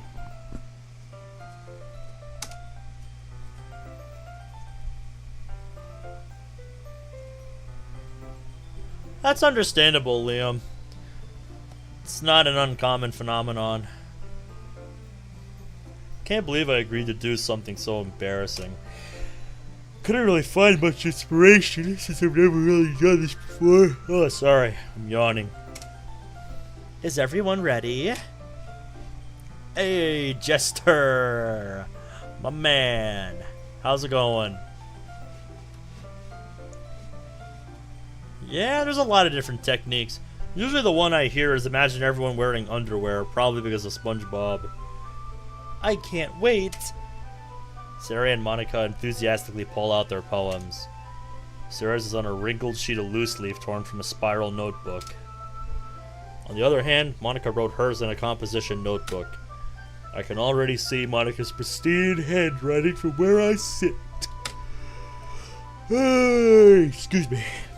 Natsuki and Yuri reluctantly comply as well, reaching into their bags. I do the same myself. We each take it in turns to read through our poems. Sarah's honest and surprisingly bittersweet, if somewhat rushed style came first, followed by Yuri's complex and elegant composition. Then came Natsuki's. The language was simple and the poem was only a few lines, but I think the meaning hit home hard. Monica's was a little esoteric. I didn't quite get it. Mine was okay. I tried to keep it simple. Yuri waxed lyrical about techniques and rookie mistakes before becoming embarrassed for criticizing me. Natsuki actually seemed to quite like it, much to her annoyance. I'm glad to hear you're doing good, Jester. I'm always the person doing all the talking in group presentations. Yeah, I'm the same way. MC buys Sarah a cookie. Cookie! I guess that's everyone. I don't know why I did that. I just felt like doing it. Probably because I love Temmie.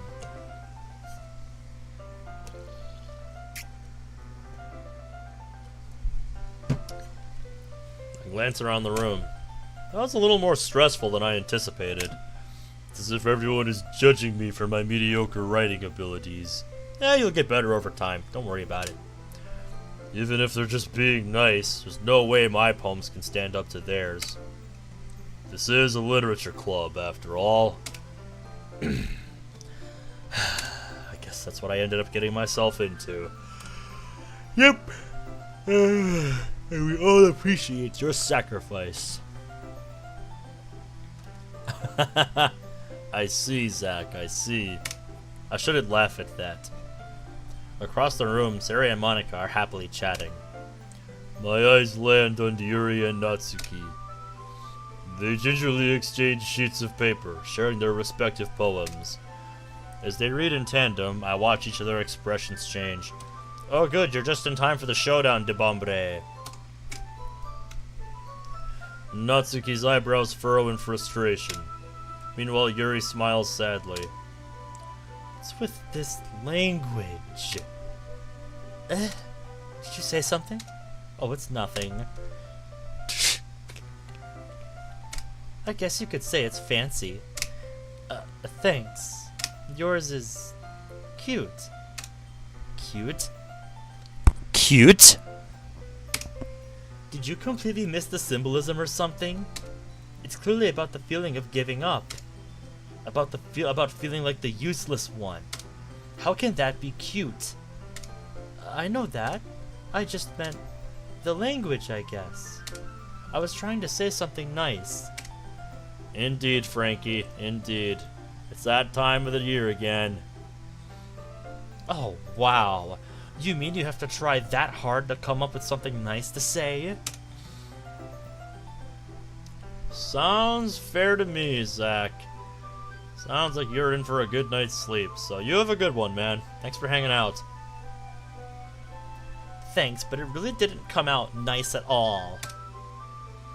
Well, if it's analysis and critique you want, I do have a couple of suggestions. If I was looking for suggestions, I would have asked someone who actually liked it. I don't think that's the best way to get criticism, Natsuki. That sounds like a way to get stuck in a positive feedback loop. Which people did, by the way. Sayori liked it, and Ben did too. So based on that, I'll gladly give you some suggestions of my own. First of all, excuse me. I appreciate the offer, but I've spent a long time establishing my writing style. I don't expect it to change anytime soon, unless of course I come across something particularly inspiring. Which I haven't yet. And Ben liked my poem too, you know. He even told me he was impressed by it. Natsuki suddenly stands up. Uh-oh. Somebody call the real Slim Shady. Oh? Also, Money is rolling her eyes. She's like, ah, shit, here we go again. I didn't realize you were so invested in trying to impress our new member, Yuri. That's not what I... You're just... Yuri stands up as well. Maybe you're just jealous that Ben appreciates my advice more than he appreciates yours. Huh? And how do you know he didn't appreciate my advice more? Are you that full of yourself? No. If I was full of myself, I would deliberately go out of my way to make everything I do overly cutesy. Is everyone okay? Well, you know what? I wasn't the one whose boobs magically grew a size bigger as soon as Ben started showing up. Natsuki, what the... Natsuki, that's a little... This doesn't involve you. I don't like fighting. I know, right? This always happens, Liam. Why can't they just get along? Suddenly, both girls turned towards me, as if they just noticed I was standing there. Oh. Oh no. Ben, she's just trying to make me look bad. That's not true. She started it. If she could get over herself and learn to appreciate that simple writing is more effective, then this wouldn't have happened in the first place. What's the point of making your poems all convoluted for no reason? The meaning should jump out at the reader, not force them to have to figure it out. Help me explain that to her, Ben. Wait, there's a reason we have so many deep and expressive words in our language. It's the only way to convey complex feelings and meaning the most effectively. Avoiding them is not only unnecessarily limiting yourself, it's also a waste. You understand that, right, Ben? Well... How did I get dragged into this in the first place? It's not like I know anything about writing. I don't think Natsuki should be so aggressive towards Yuri, but I think it's wrong for Yuri to dismiss Natsuki's style so readily. Whatever I do, I need to handle this carefully, diplomatically.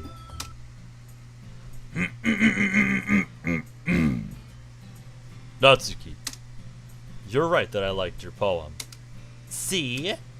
Wait. That's not an excuse for you to be so mean.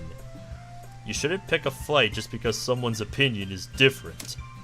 That's not what happened at all. Yes, it is. Yuri wouldn't even take my poem seriously. I understand. Yuri, Yeah? you're a seriously talented writer. It's no secret that I was impressed. Well, that's... But here's the thing.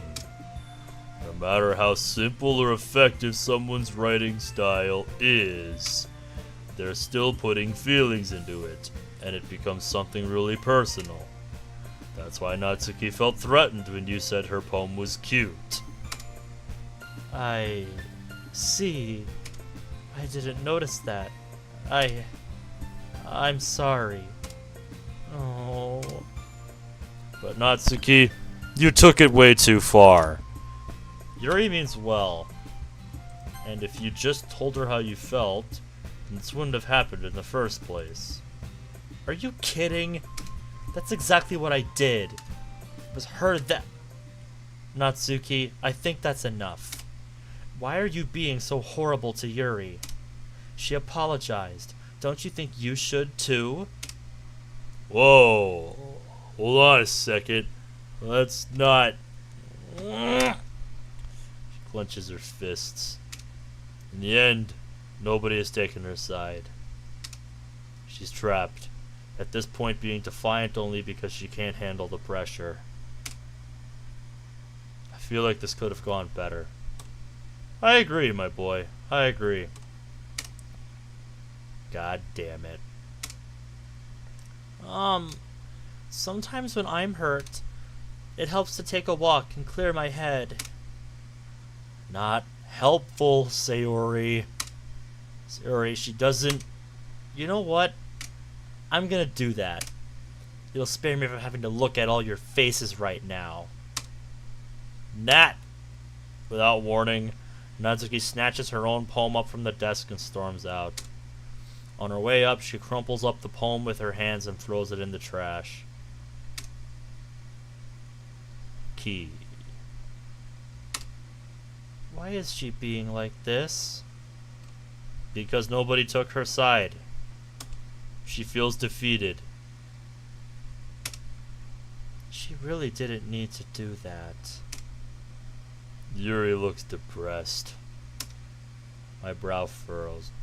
This wasn't supposed to be so one-sided. Now she stormed off and trashed her poem. I liked her poem. I really did. It was so simply written, but the message was powerful. To hell with it. I'm going after her. Before anyone can reply, I scoop a crumpled up poem out of the garbage and leave the classroom behind me. Yep, ain't nobody stopping this boy.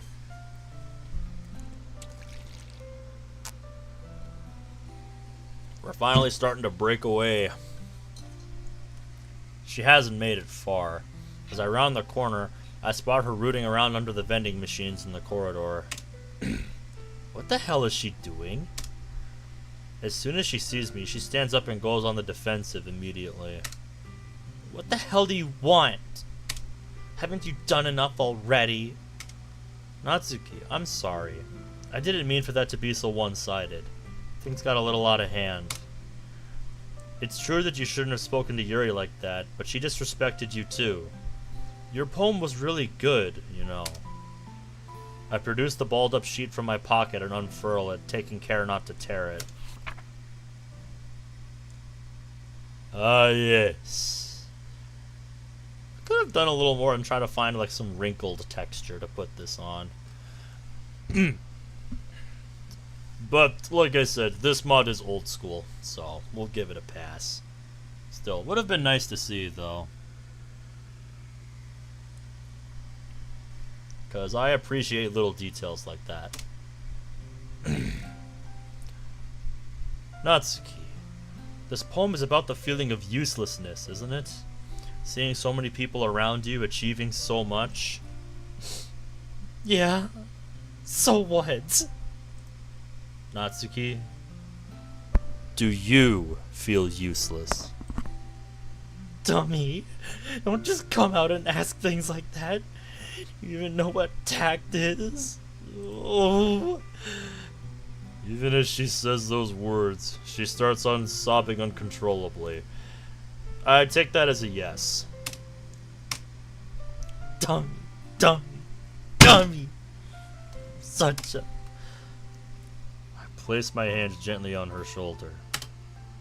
Let's go back to the club room, okay? No. Yuri probably hates me now. I was such a bitch to her. Then apologize to her. You can at least try, right? I guess I can try. But that's about it.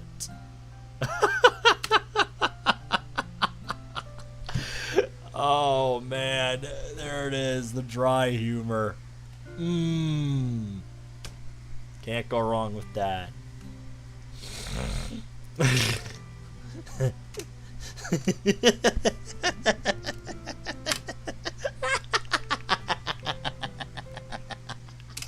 Oh my god, that was so corny, you dummy. Was that supposed to be your way of cheering me up? Jeez. Hey, it worked, didn't it? I can't help but break into a stupid grin and join in with Natsuki's raucous laughter. Hey, that's my line. Maybe. Shut up. I need a minute, okay? Oop, I think I skipped over something. Nope, no I didn't. There just wasn't a... Oh! I didn't even realize we have scroll wheel. Let's go. Yeah, there's just no cut or anything. There's no, like, fade or anything. If you're wondering what I mean when I say I have scroll wheel, I can use the scroll wheel on my mouse to rewind. That's actually a developer feature. And if I'm not mistaken... Which key is it? No.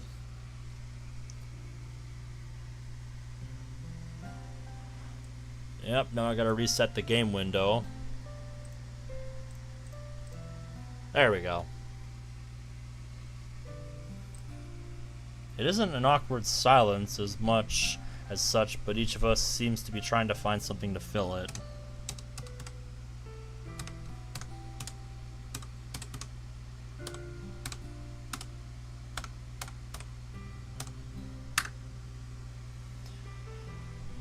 Okay, normally it's one of the keys on the keyboard.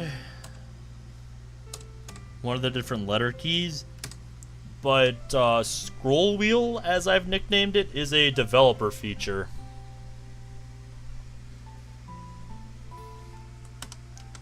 And anytime you encounter a mod that has it, it's because the developer didn't disable it when they released the mod.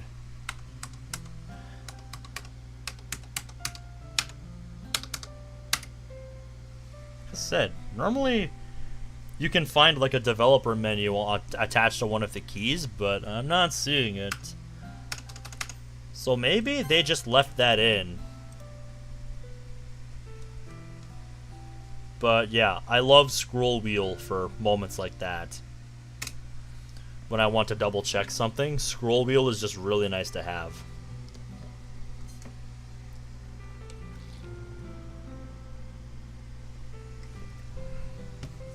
Natsuki sits there swinging her legs back and forth with a half frown, half smile on her face that I just can't figure out.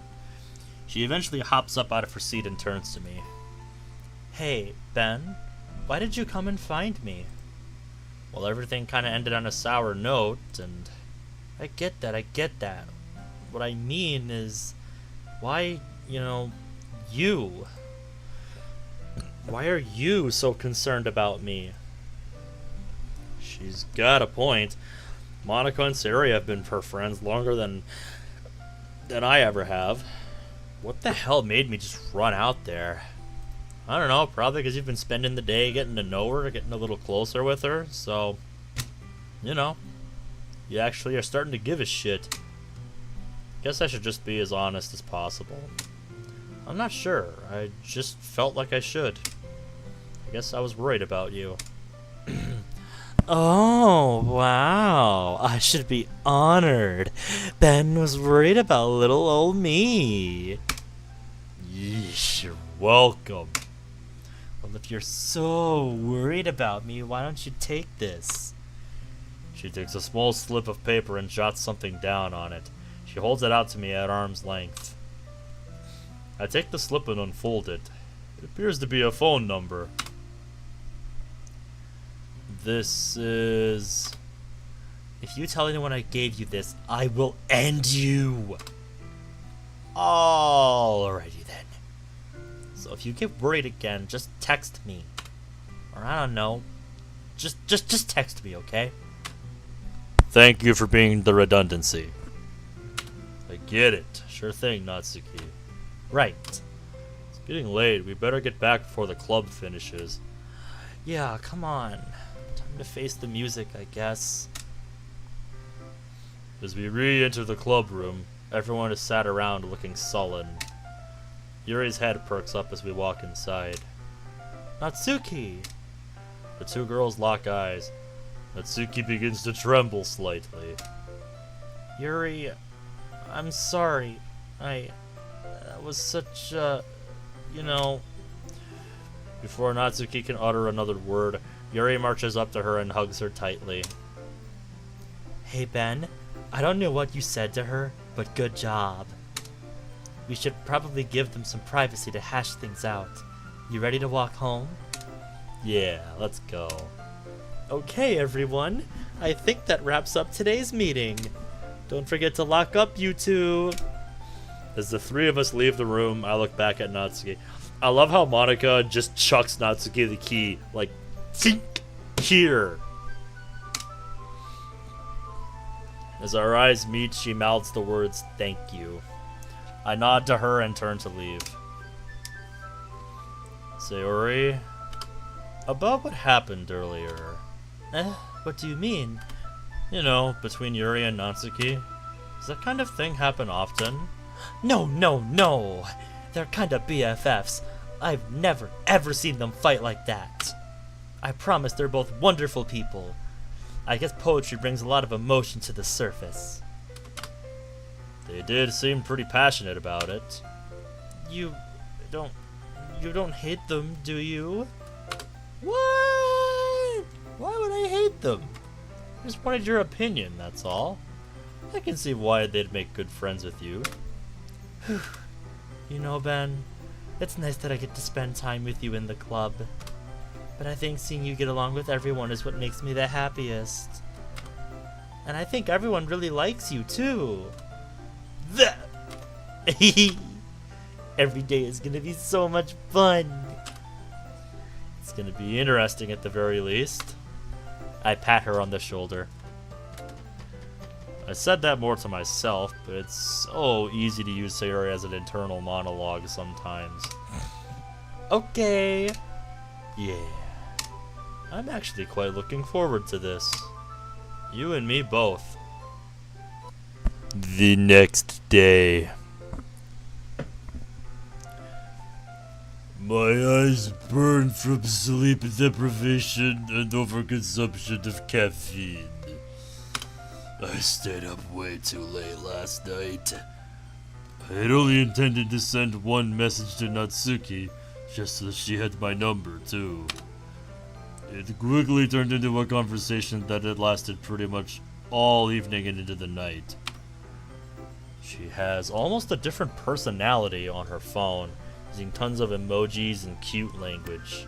Yeah, that sounds like Natsuki, alright. She also really likes complaining about things, but I kinda saw that one coming. We ended up agreeing to meet up after class and walk to the club room together. So here I am, stood outside class 3B. I was quite surprised to find out she was a third year like the rest of the club. Apparently I'd just missed her 18th birthday party a couple days before I joined up.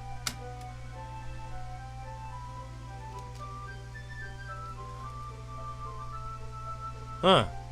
Somebody could have told me that because I'm still stuck at 5'7". Still no sign of her. Her classroom door was ajar, so I take a peek inside. There she is. Natsuki is just packing her books away. Class must have run overtime. She looks pretty annoyed. Seething, actually. Class was only 5 minutes late. Surely she's not that angry about it. Natsuki, a word if you please. To use the words of John Tron. Ah, boy, here we go. Yes, ma'am. I won't tolerate outbursts like that in my class any further. Do you understand? But they started it. They stole my book. The teacher produces the item in question from her drawer, clearly having been confiscated. She looks down her nose at the cover. I can't see it well, but there is a lot of pastel pink on it. She reads the title aloud. Cupcake Princess. Her face contorts with distaste as she says it and plops the manga volume onto the desk in front of Natsuki. Was this worth reacting the way you did? Using language like that? Yes! They took my stuff and started tossing it around, and no one would help me! God damn it, teacher. And in my defense, they are a pair of... Miss Shirai? This is exactly the kind of immaturity I've come to expect from you. I'm going to spare you detention this once because those two shouldn't have taken your belongings. But disrupt my class again and I'll see to it that you make up all that wasted time in your lunch breaks. Are we clear? But they will be dealt with separately. Only cause Ashihina's dad's golf buddies with the principal. That's enough! You're walking a fine line right now. Get out before I change my mind. Take that garbage with you. She gestures to the manga on the table. Maybe Monica can find you some more mature reading material. Might do your attitude some good. Wow, you're just a real wow. Fucking wow, teacher. You're just a real ray of sunshine, aren't ya? Fucking hell.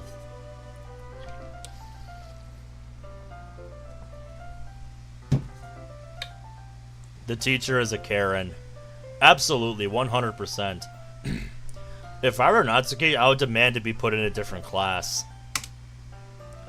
Stifling any further protest, Natsuki wordlessly grabs her book, turns and heads for the door. Her eyes meet mine for a horrible moment, and I duck into the corridor. Oh!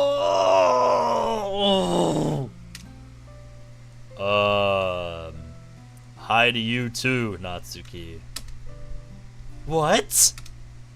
You ready for literature club? I've got Parfait Girls with me. Shall we go read the next chapter? Sure. My hand just became rated E for everyone. That's good, Onyx. That's good. That's clever. I like that. We start to walk towards the club room, up the stairs and past the vocational classrooms. Natsuki's just been staring straight forward the entire time, not saying so much as a word. The tension is getting to be too much for me. I have to break the silence. I open my mouth without any kind of plan of what to say, and just a few awkward noises come out. You got something to say? I was just wondered what happened back there. You mean wondering, present tense. Is someone giving you trouble? I've got it under control, okay? Are you sure? You can talk to me about it if you like. Want me to say something to them even? Oh, just no! What are you gonna do? Step in and be the big hero saving the damsel in distress? I don't need a knight in shining armor to save me, you know. I know. What do you mean, you know? Strong girl. Take care of yourself. You don't have to. It's what friends are for, right? Nice try, Ben, but people here are all the same. No one thinks I can do anything myself. Everyone just treats me like a kid. With that, Natsuki enters the club room. Damn it, I just want to help her. I follow her inside. Natsuki glances around. Monika isn't in the club room. Where are you? You're running late.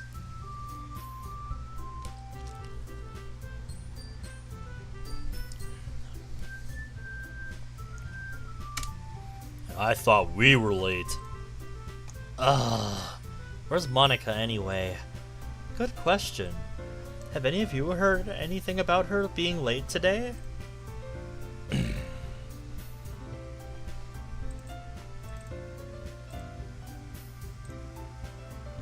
Nothing looks out of place in the folder. Not me. Yeah, I haven't either. That's a bit unusual. I hope she's okay. Of course she's okay. She probably just had something to do today. Or someone. Natsuki, please. You don't think she has a... I wouldn't be surprised. She's probably more desirable than all of us combined.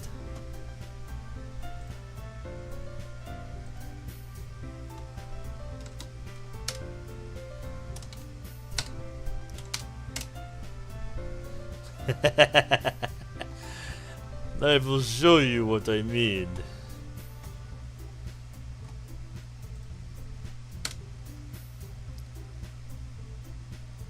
I've made the mistake of eating a lot of cheese. Aha! No such thing as too much cheese. Okay. So there's actually something really funny related to this line. So let me switch the game window for a second.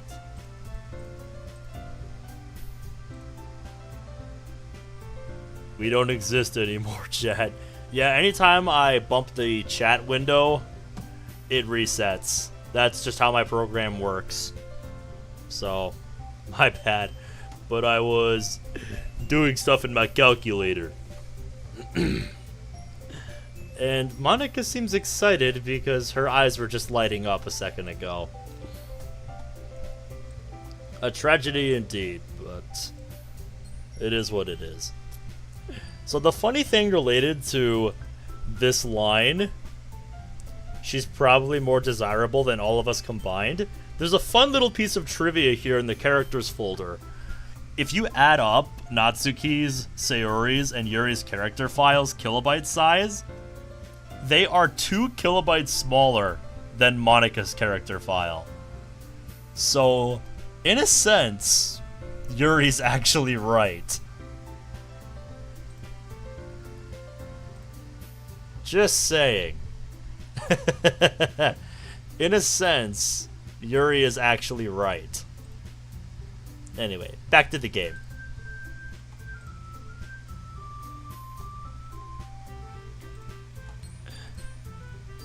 You got the calculator up. What's the answer for the math homework? 133. That is the answer.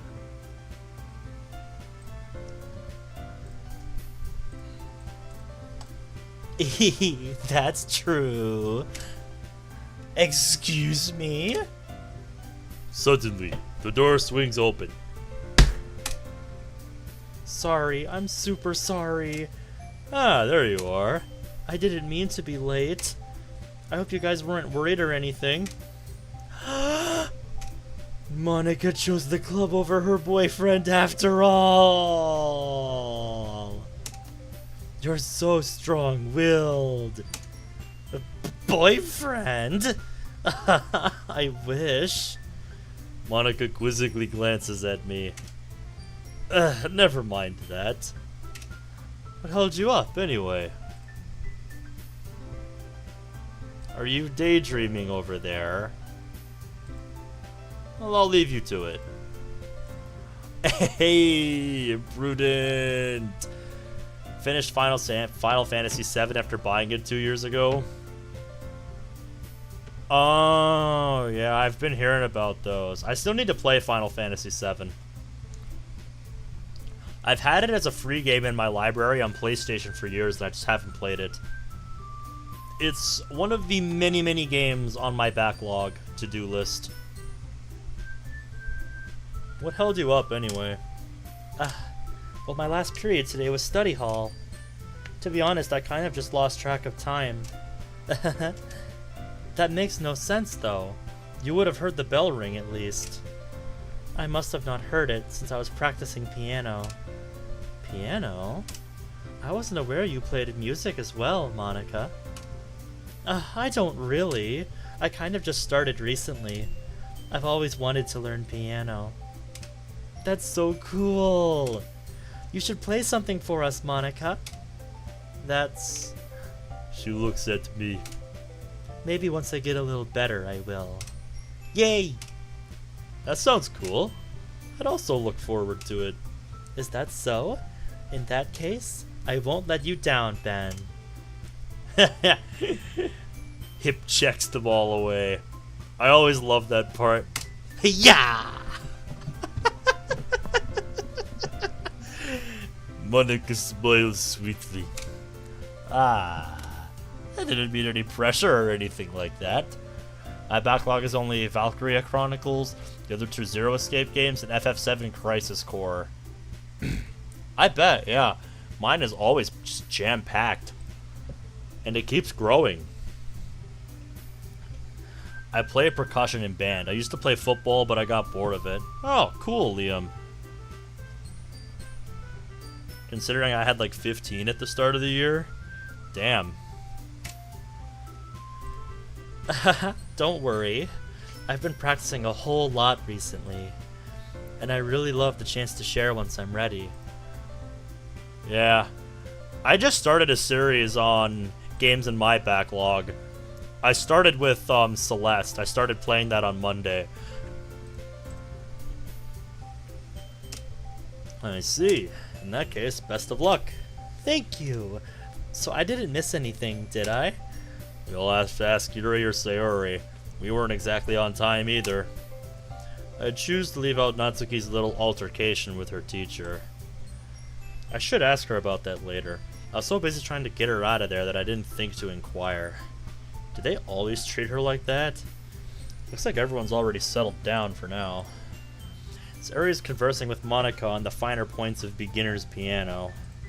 Yuri is back to her book, and Natsuki is looking over to me with a surprisingly analytical gaze. Hey, we need more of that swipe transition. It's not long before Natsuki comes up to me expectantly. Are we doing this or what? Yeah. Don't worry, I said I had it, didn't I? I pulled the first volume of Parfait Girls out of my bag. I see. Natsuki takes it from my hands, then quickly turns it over, presumably to check for wrinkles. Hey, I'm not that careless. I handle manga all the time, you know. I just wanted to make sure. Can you blame me for being paranoid? I don't give people my manga every day, you know. That's true. I don't blame you. Well, anyway, let me put this one back. I'm gonna get the next one, okay? Natsuki makes her way to the closet. I follow. So you're gonna tell me everything you thought, right? Where did this volume leave off again? I forget. The chapter ended when Minori and Alice found Monica! Natsuki's voice resonates out from inside the closet. That doesn't bode well. I peer inside. All of Natsuki's books are lined up on the top shelf. Did you move my manga again? Oh, sorry. The teacher got mad at me for taking up so much space in her closet. So I had to move some stuff around and clean up a little bit. It's all still there, I just had to organize it a bit. Ugh. The top shelf is far above Natsuki's head. She makes a futile hop, trying to figure out how to reach her manga. Yeah, no. I'm moving these books back down. There's plenty of room on these shelves. Besides, they're really pretty to look at when they're all lined up.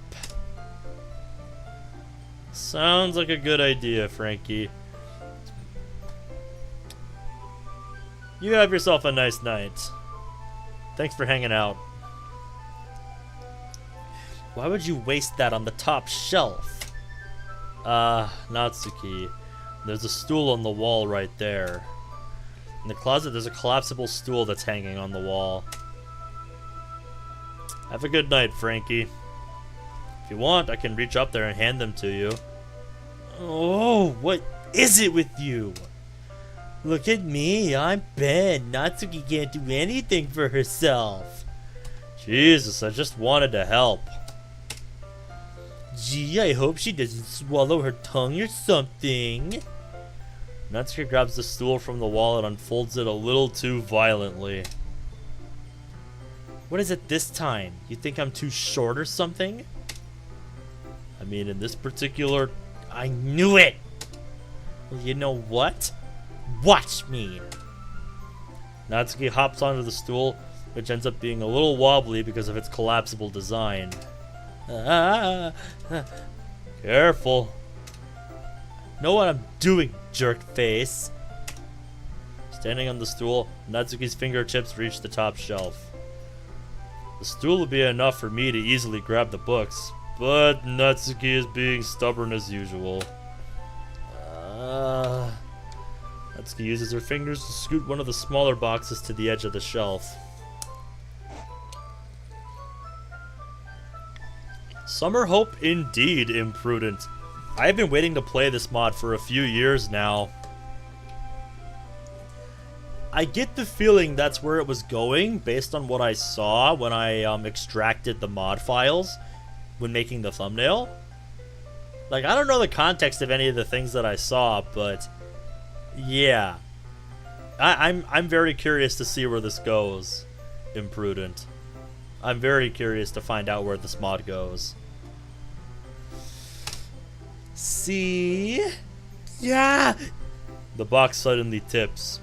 You gotta be ready for that. Natsuki barely catches it before it falls to the floor. The stool wobbles. Whoa! Losing balance, Natsuki hops off the stool. This is like me trying to reach like 2 or 3 boxes up on our overwraps at work. Thankfully, she was able to stay on her feet. She holds the box triumphantly. Woo! Stuck the landing. Me being 6'1" would just grab the manga and put it higher up. Oh, you little devil, Onyx. Well, Liam, Summer Hope is actually quite an old mod. Like, I think the first version of this came out, and I want to say, correct me if I'm wrong, guys, but this mod has been around since, I think, 2018, right? Somebody correct me on that if I'm wrong. But yeah. It's an old and I'd say less well-known Natsuki mod, but from what I've heard from those who have played it, it's quite good. And I agree with them from what I saw when I played a little bit of it on my own time a couple of years ago. Like, I don't remember much because it's been so long. That's why I'm starting fresh and not just continuing where I left off over 2 years ago. But yeah, it's a solid Natsuki mod. Having almost fell, Natsuki is a bit shaken up. Jesus. Look, you don't need to prove yourself to me. There's no way you'll be able to get the bigger boxes like that. I can reach them, so just... how are you not getting this? I don't want your help, okay? Fine. I'm gonna get a chair, so just hang on. Natsuki forces her way past me out of the closet. Let's see... The classroom chairs have the desk attached, so they're too inconvenient to fit in the closet. Aha! Natsuki trots over to the teacher's desk, which has a computer chair behind it. She rolls it on its wheels back over to the closet. It's a little dangerous, since the chair swivels and rolls. But I've already learned my lesson, so I keep my mouth shut. Some folks just gotta learn things the hard way. Ooh! Natsuki climbs onto the chair, then slowly balances onto her feet.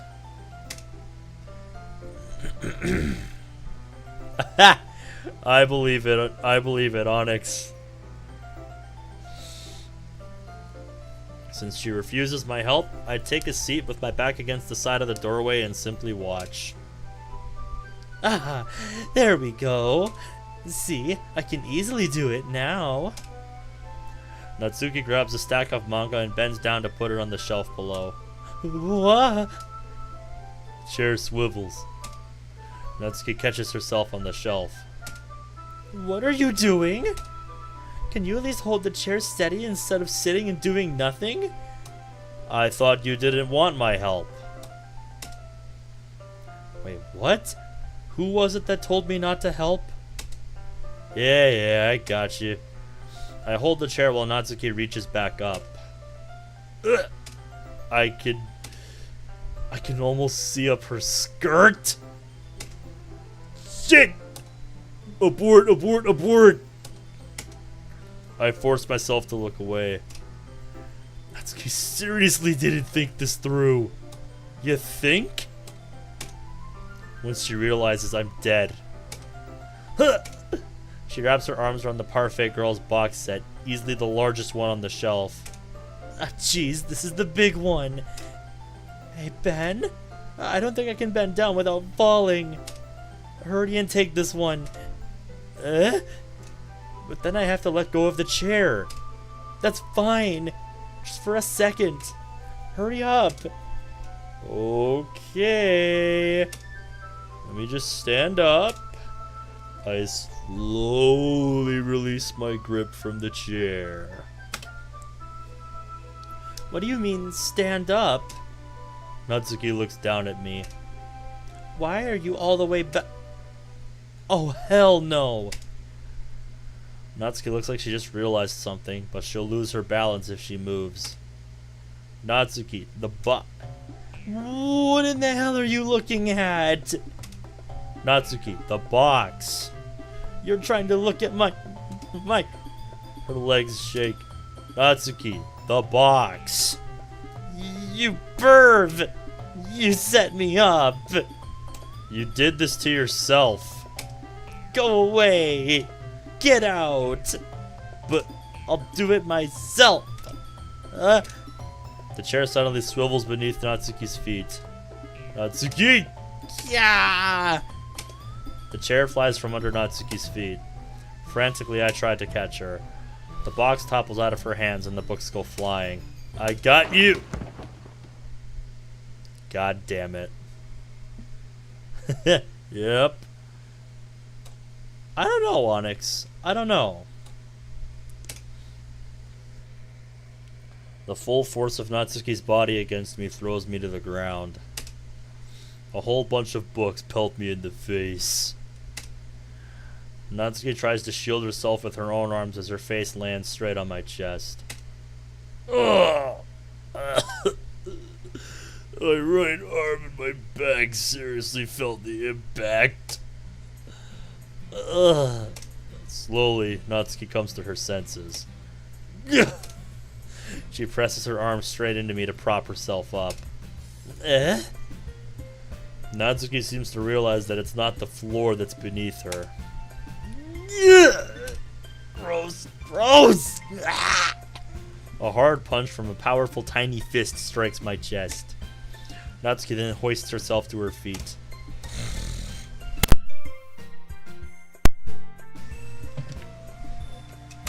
What were you thinking? You sick son of a... Everything okay over there? I heard a loud noise. Monica suddenly peers in. It's probably a good thing you weren't over here earlier. Oh, wow. Am I interrupting something?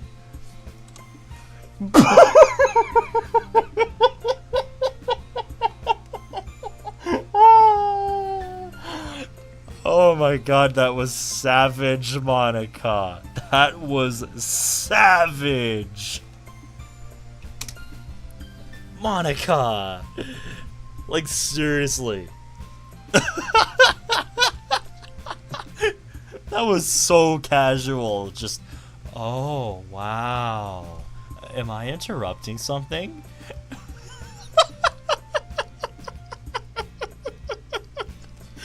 oh my god, that line is incredible.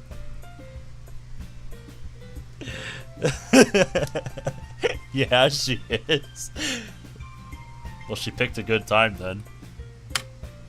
See what happens when you put the manga on the top shelf? Are you trying to kill your club members or something? Hey, whose idea was it to bring the rolling computer chair in there? Monica just gained respect. Jeez. Sorry. Oh, and one more thing. It seems like your most recent club member is a total pervert. So I hope you're happy. Monica shoots me a disappointed look. Monica, I swear to God. To be fair, this looks really bad. I didn't do anything, I swear. I know, don't worry. Monica says that quietly to me, her mouth contorting into a smirk as she wanders off. She already knows what happened. She's just playing along to have fun.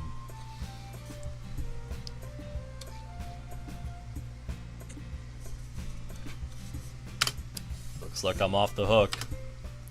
Oh no! My... I look down. Natsuki is kneeling on the floor, holding one of the books that are scattered all over. There's a large diagonal crease along the page that she's desperately trying to smooth out.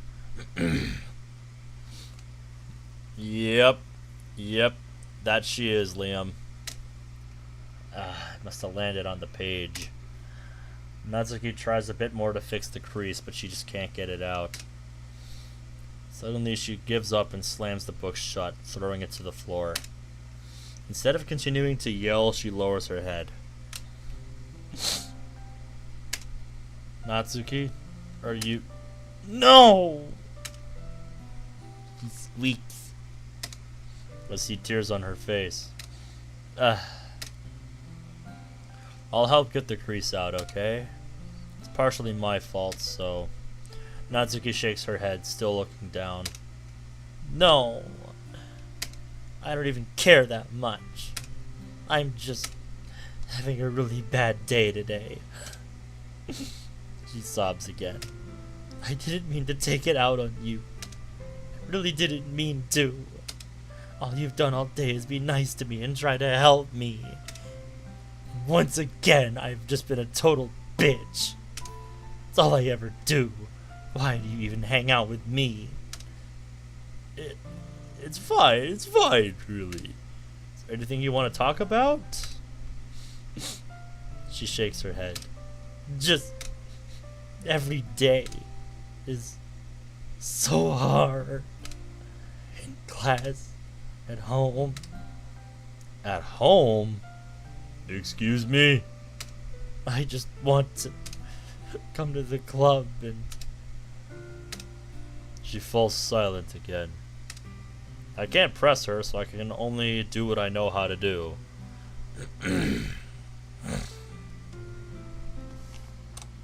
Well, that manga means a lot to her, so... Alright. Well, I'll help clean this up. And I'll move the rest of your manga for you. I pick up volume 2 of Parfait Girls. We'll set this one aside. This'll help cheer you up a bit, right? Been looking forward to this all day. Natsuki looks up with her glossy eyes. Her lip quivers. You're a really sweet guy, you know? Huh? That sounds really strange coming from Natsuki. She doesn't deal in this kind of kindness very often. Cherish this moment, boy.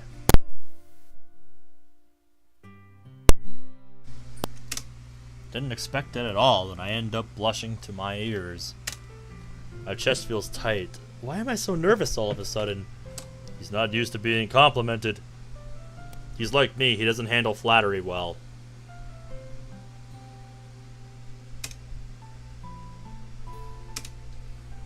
Like, stop it. Stop complimenting me for doing my job. Well, I'm just treating you like a friend, you know? A friend, huh? Natsuki lowers her head and stifles another sob. After seeing what she went through in class today, being nice is the least I could do. What did she mean about home?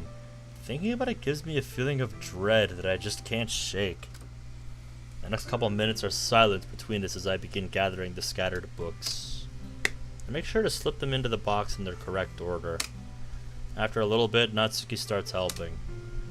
It isn't long before we're done, and I hoist the box onto the shelf where Natsuki wanted to put it. Then I get on the stool and quickly finish moving the rest of her books from the top shelf. Alright, that should do it. I hop off the stool. Natsuki averts her gaze. Thanks. It's nothing. Natsuki is holding the volume I set aside in her hands. Alright, I'm ready. Good. Even if you weren't, I'd make you anyway. You're taking responsibility for what you said. The thing about cheering me up. If you insist. Oh, Ben? Did you really, not look up my skirt? No, ma'am. No, ma'am. I did not. Swear on me, Mum. Cross my heart.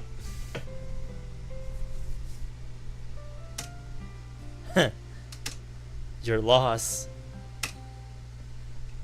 Cheeky girl.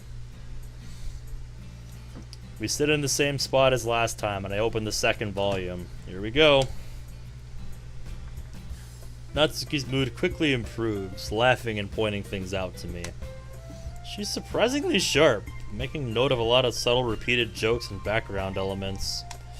In the end, I'm pretty impressed by how everything ties together in this manga. I guess Natsuki has good taste after all. After some time, Monica gets our attention as usual, and it's time to share poems again. Guess I'll be holding on to this for now. Yep. Even you sound more enthusiastic this time. Well, I'm starting to get into it, you know? Told you. Yeah. I return to my seat and slip the book into my bag. Okay, everyone. I have something a little different planned today, so if everyone could come sit at the front of the room. Is this about the festival? Well, sort of. Do we really have to do something for the festival? It's not like we can put together anything good in just a few days. We'll just end up embarrassing ourselves instead of getting any new members. It's a concern of mine as well. I don't really do well with last-minute preparations. Don't worry so much. We're going to keep it simple, okay? You won't need much more than a few decorations. Sayori has been working on posters, and I've designed some pamphlets we can give out during the event. Okay, that's great and all, but that doesn't tell us what we're actually going to be doing for the event.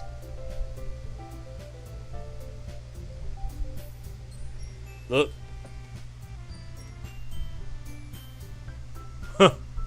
Okay, we good. My stream preview was buffering for a second, but we're good now.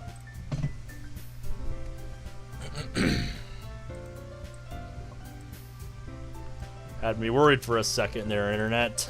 Don't do that to me. Making me worried I was dropping frames, but I ain't seeing no dropped frames. We don't want that around here. We don't like that. Sorry, I thought you heard about it already. We're going to be performing. Performing? Monica. Yeah, we're going to be having a poetry performance. Each of us are going to choose a poem and recite it during the event. Not a bad idea, Liam.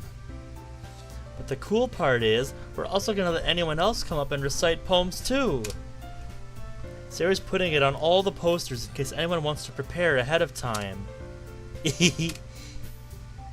Sarah, who's been coloring a poster, holds it up for us to see.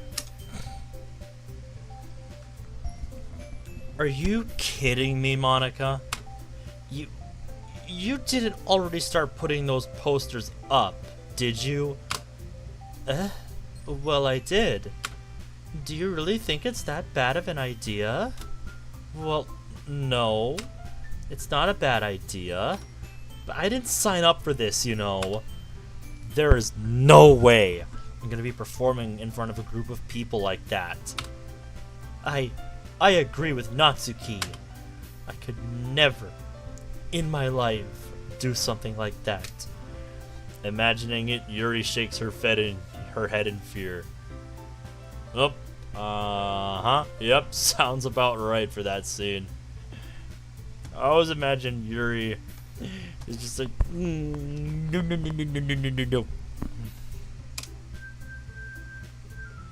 Guys? No, Sayori. I understand where they're coming from. Remember that Natsuki and Yuri have never shared their poems with anyone until just a couple days ago. It's a lot to ask for them to recite their poems out loud to a whole room full of people. I guess I kind of overlooked that. So, I'm sorry.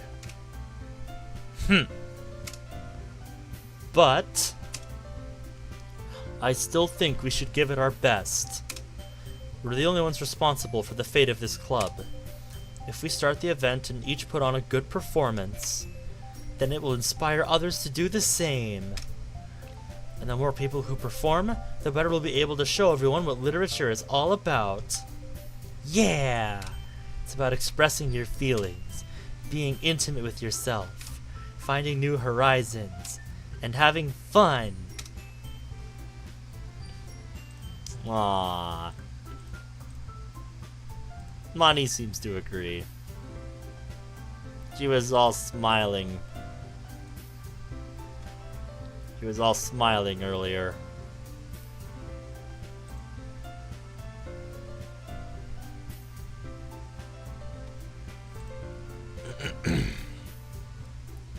Alright, well thanks for hanging out, Liam. You have yourself a nice night.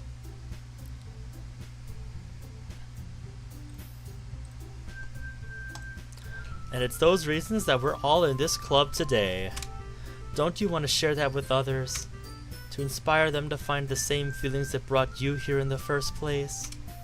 I know you do. I know we all do. And if all it takes is reciting, and if all it takes is standing in front of the room for 2 minutes and reciting a poem, then I know you can do it.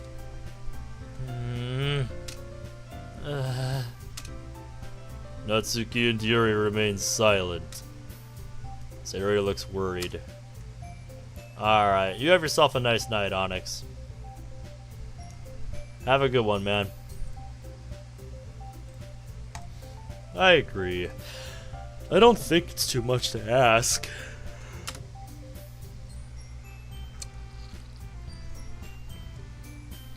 I think that Sayori and Monica have been trying really hard to get new members. The least we can do is help them out a little bit. Well, maybe, but... It looks like Natsuki doesn't have any arguments left. Oh Okay, fine. I guess I'll just have to get it over with. Alright. Thanks, Natsuki. What about you, Yuri? Yuri dejectedly glances around at everyone else's expectant faces. I guess I don't really have a choice. That's everyone! You're the best, Yuri. This club is seriously going to be the death of me. Oh gosh, you'll be fine, Yuri. But anyway, let's move on to the main event. I want each of you to choose a poem of yours. We're going to practice reciting them in front of each other. No way! Monica, this is too sudden! Well, if you can't recite your poems in front of the club, how do you expect to do it in front of strangers? Oh no. Don't worry. I'll start off to help everyone feel a little more comfortable. Can I go next? Ah, of course. Now, let's see. Monica flips through her notebook to the specific poem she had in mind for herself. She then stands behind the podium. Monica's diction is smooth and her composition professional. Pretty much perfect. Yuri, spurred on by Monica's reading, asked to go after her. She was a bit timid to start, but as the words flowed out, her passion and fire rose to the surface. Saria went next, but despite her enthusiasm, she choked a little in front of an audience. Once she got going, though, she delivered a heartfelt and genuine reading. A little bit like me. I went after that, but I went after that. I was a little flat, but clear at least. Natsuki went last. Her composition, as usual, was simple yet effective. Her reading gave the words energy and rhythm in a way that couldn't be conveyed by a written piece. It's pretty impressive, but then everyone was today. Except me, maybe. Okay, everyone. I think that just about wraps it up for today. Thank you for all your hard work today. You were all great. Sayori sidles up to me expectantly, waiting to begin our ritual walk home together. Ready to go, Sayori? Yeah! You two. You always walk home together, right? It's kind of adorable, isn't it? Monica, meanwhile, is just like, yeah, you be jealous, Natsuki.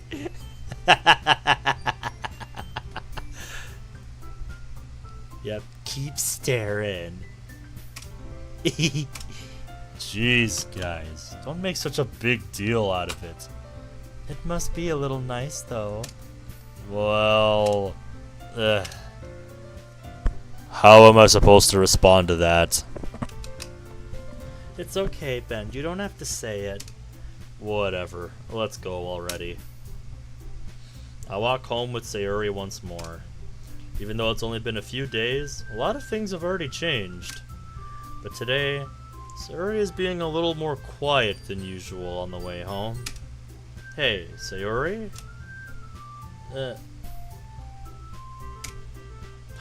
Sorry, I was spacing out. Ah, no wonder. I was thinking about something from earlier. I like how we get to... Excuse me. Sayori fumbles with her words. So, let's just say that one day, Natsuki asked to walk home with you. Heh. What would you do? What kind of question is that? You're kind of putting me on the spot here. Honestly, though, nah. But she's so cute and fun to be around.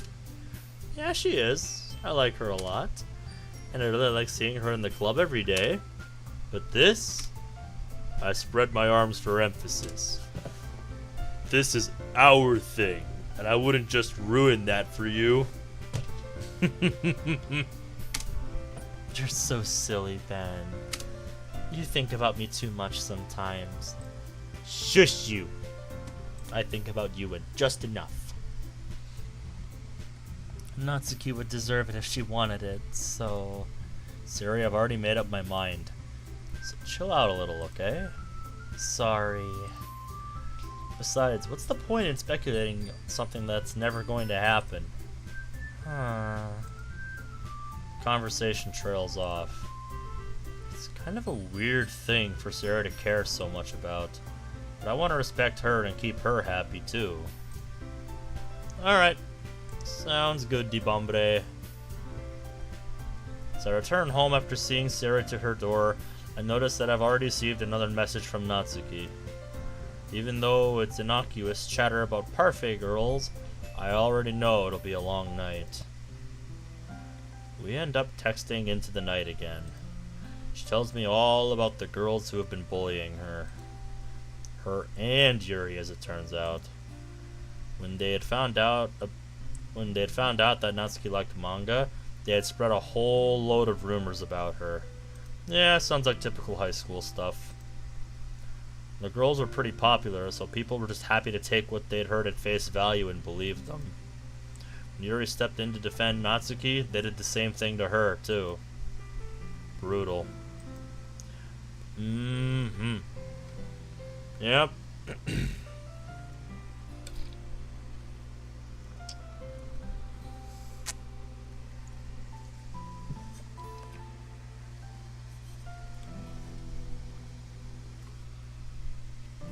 I wish there was more I could do, but it looks like I can only treat the symptoms and not the cause.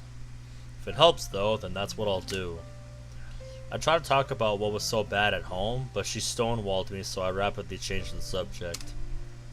Baby steps, I guess. Yeah, you've known each other for a couple of days. Slow down, buddy. Telling her that I'm off to bed, I receive one more text from Natsuki. See you tomorrow after class. Night, babe. XXXX.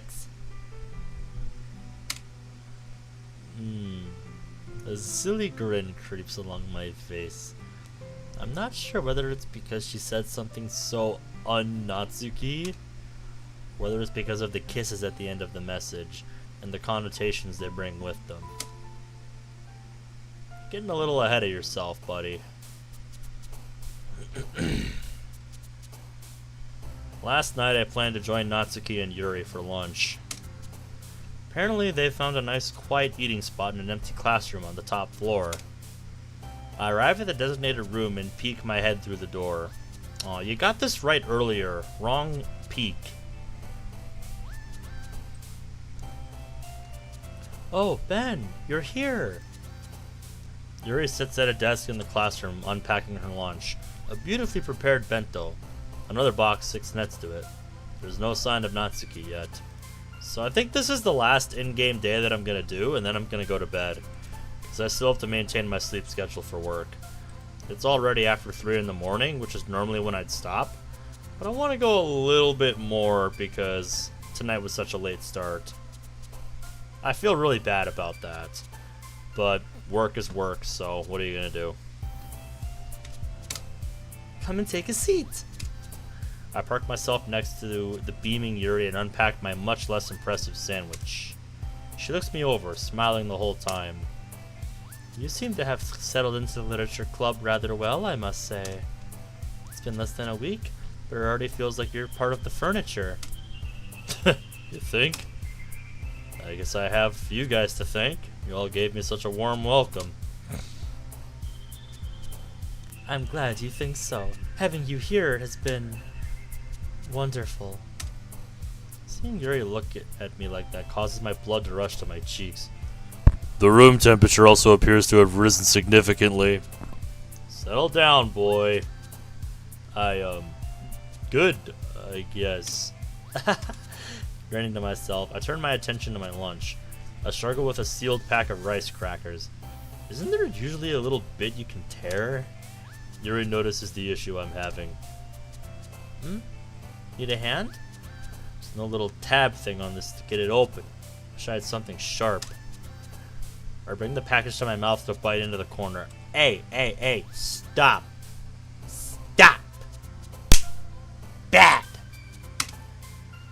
Don't do that. You'll hurt your teeth. Here. Taking the package out of my hands, she reaches into her bag and pulls something out. A small but beautifully ornate lock knife, which she deftly flips open and strips the top off the pack of crisps. She flips the knife closed, stowing it in her bag again, and hands me the opened pack. Like a true badass. Here you go. I love how she's so casual about that. Thanks. I offer a cracker to Yuri in response, and we begin to munch them down. It's one hell of a knife you got there, Yuri. Isn't it? It's so pretty, don't you think? I actually have quite the collection at home. So many different styles of blades. Sorry, I was getting a little carried away there. That's cool. It's just... Really think it's a good idea to be carrying that around in school? Well, I hadn't even thought of that. My goodness, what if a teacher decided to search my bag? Oh. I'm sure you'll be okay. Just keep it well hidden is all. Yeah. We continue eating. Natsuki still hasn't turned up. I hope she didn't get in trouble again. Hey, Ben? I was thinking, instead of reading manga today, would you like to maybe read that book I got for you? Do you have it with you? I nearly choke on my soda. That thing's been rattling around in my bag since she gave it to me. I haven't even touched it. I believe so. Ah, good. I didn't bring mine, but we can share, right? Might be a good reason for us to get a little closer. Whoa, whoa, whoa, hey. Slow down, Yuri. Slow down. She leans in, her face inches from mine. Hey. Hey. Slow down, please. Boop. I can smell the jasmine oil in her hair. You're getting ideas over there, aren't you? I think you're getting the wrong idea here, hon. I think you're getting the wrong idea.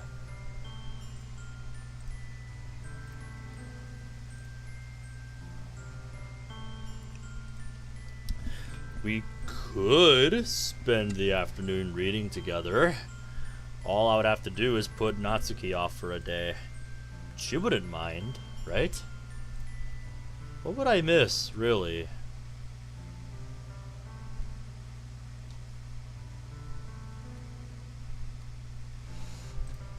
Other than that smile on Natsuki's face? Shit. Sorry, Yuri. I made a promise to Natsuki. Oh, I see. Sorry, I didn't realize you two were like that. Like that? Yuri, you're making too many assumptions. Like what? Oh. Oh. What's up, losers? Yeah! Hey! Sneak attack! Hello to you too. Jesus. Where have you been anyway? It's halfway through lunchtime already. I just had to talk to the home ec teachers about a few things. Come on, scooch up. Natsuki wedges herself into the gap between me and Yuri, and I flush even redder. I had maybe thought about Natsuki this way, sort of hypothetically, but I never imagined in any real capacity that she might feel that way about me. That this might become something real. No lunch again? Nah, I forgot it again. Rolling her eyes, Yuri slides her spare bento box over to Natsuki, whose eyes light up immediately. Yay! Thanks, Yuri. You're the best. Don't mention it. Yeah, this is a recurring thing, isn't it? Yuri stares at her feet pensively as Natsuki digs in. Man, I hope I didn't upset her too much by turning her down. Turning her down? Was she gonna confess to me? No. I'm reading way too deep into this. She probably just wants to become better friends, that's all. Yuri, I promise one day we'll read that book together. But right now... Natsuki taps me on the shoulder, rousing me from the depths of introspection. Hey Ben, Yuri is such a good cook. Those homemade bentos do look pretty good. I know, right? Try this. She grabs a piece of teriyaki chicken with her top chopsticks and, before I can react, jams it into my mouth. An indirect kiss? You say something? No. Huh. With that, Natsuki turns her attention to her food, which she obliterates in fairly short order. Jeez, she must have been hungry. Wonder how often she forgets her lunch that Yuri thought to bring a spare. Yummy. Thanks so much, Yuri. Natsuki turns to her and wraps her arms around her in a tight embrace. Can't even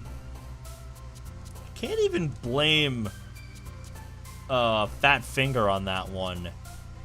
That's just straight up a misspelling. Like, T and space are pretty far apart from each other on the rows of the keyboard, so... crap, is that the time? We gotta get to class. See you later. Ben, meet me outside my class again, okay? Sure. We both head off to our respective classes, revitalized by a hearty lunch. Meanwhile...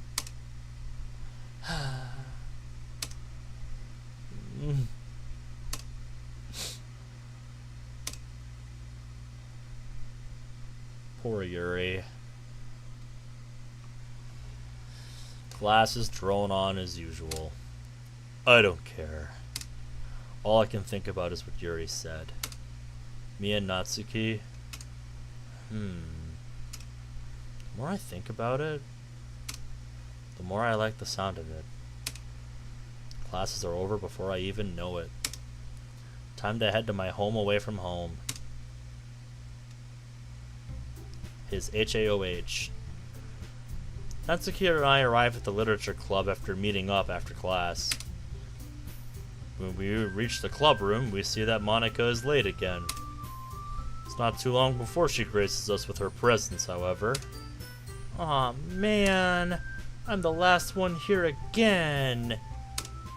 Don't worry, I just walked in too. Were you practicing piano again? Yeah. You must have a lot of determination. Starting this club and now picking up piano. Well, maybe not determination, but I guess passion. Remember that the club wouldn't be here if it wasn't for all of you. And I'm super happy that you're all willing to help out for the festival, too.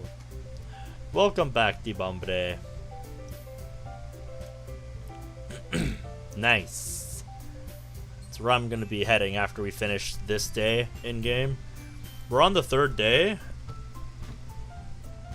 And yeah, you just missed a lunch scene with Natsuki, Yuri, and our boy. Yuri seemed a little upset at the end. Because she thinks us and Natsuki are, you know, like that, as she said.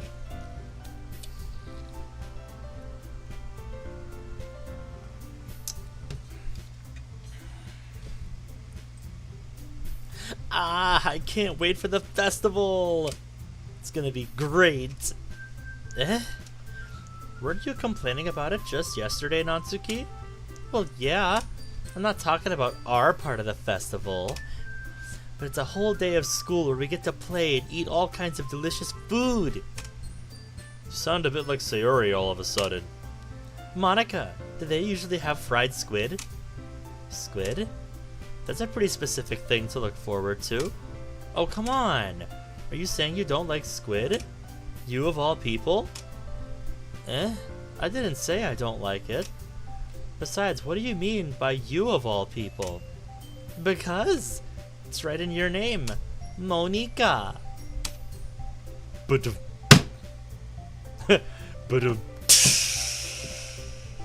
Shut it, dummy. That's not how you say my name at all. Also, that joke makes no sense in translation. Natsuki, question mark. Never mind. It's alright, I get it. Let's just focus on our own event for now, okay? Fine. Your reactions aren't as fun as Yuri's or Sayori's anyway. Excuse me. Where is Sayori anyway? Oh, there you are. Sayori is sitting at a desk in the corner of the room, looking down at nothing. I walk over to her. Hey, Sayori. I waved my hand in front of her face. Earth to Sayori. You're spacing out again. Sorry. Don't mind me. You can go talk to everyone else. Huh. Is everything alright? Of course. Why wouldn't it be? It just feels like you're a little Off. Sorry for assuming things. Jeez, you worry too much about me. I'm fine. See? She shows me a big smile. It's fake as hell.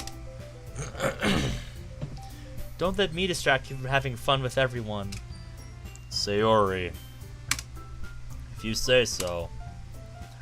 I worriedly glanced at Sayori before turning back towards everyone else. But the conversation is already dispersed, with everyone back at their usual activities. Maybe I should ask Monica if she's noticed anything about Sayori recently. Since they've been preparing for the festival, they must be spending a lot of time together. I timidly approach Monica, who's shuffling through some papers at her desk. Ben, what's up? Hey, this might sound a little strange, but have you noticed anything up with Sayori recently? Anything up with her? Maybe I'm reading into it a little too much, but she seems a bit downcast today. Yeah. I think I see what you mean. Monica peers across the room at Sayori, who is idly dragging a rubber eraser up and down her desk. I could have sworn I checked. She should be... She trails off, not finishing her sentence as if shaking off the thought. You weren't supposed to hear that. Yeah, but she's never really liked this. She has always talked to me about things that bothered her. But this time when I asked her, she was really dismissive. Sorry, I know it's not your problem. No. It's important to me, too. As her friend and as president, maybe I'll try talking to her myself. She seems like she wanted to be left alone. Are you sure? Maybe she just has a hard time bringing it up with the person of interest. Person of interest? What do you mean by that? I'm saying that maybe the thing on her mind is you, Ben. Me? How on earth would you come to that conclusion? You probably don't know this, but Sayori talks about you more than anything else you know. She's been so much happier ever since you joined the club. What? Nah, she's always been full of sunshine. It's not any different now than it always has been. Are you really that dense? Monica, you know this good and well. The answer is unquestionably yes. You have to look deeper than that, Ben. Have you thought that maybe you've always seen her as so cheerful because that's just how she is when she's around you?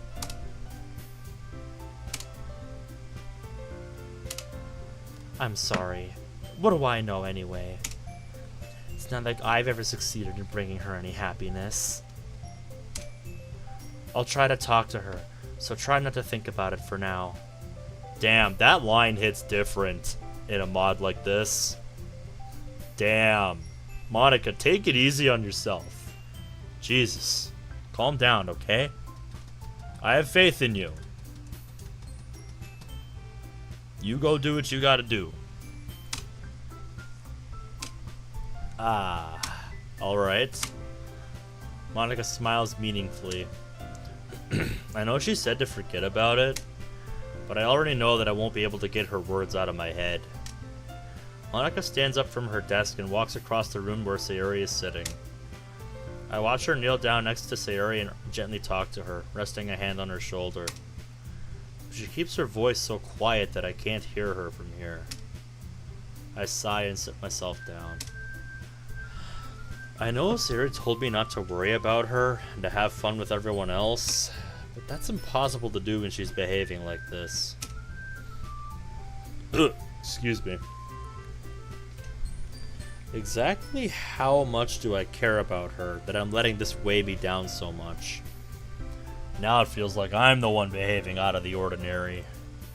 There's nothing I can do besides wait for Monica. Hey, you! Duh!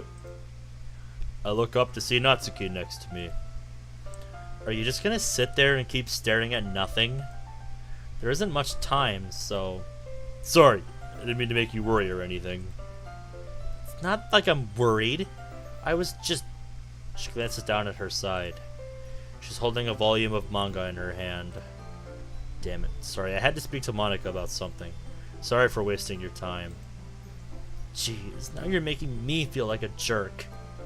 If something's bothering you, you can just tell me to leave you alone and I will. I mean, assuming you didn't feel like talking about it or anything. She practically mumbles that last part. No, I'm probably making it seem like a bigger deal than it is. I've just been thinking about Sayori, that's all. Sayori? Thinking about her? Ben? Yeah, she seems pretty down today, but she didn't want to admit it to me. So I can't help but wonder if something happened to her. Oh. Yeah, settle down, Pinky. Well, first of all, you should really work on your phrasing.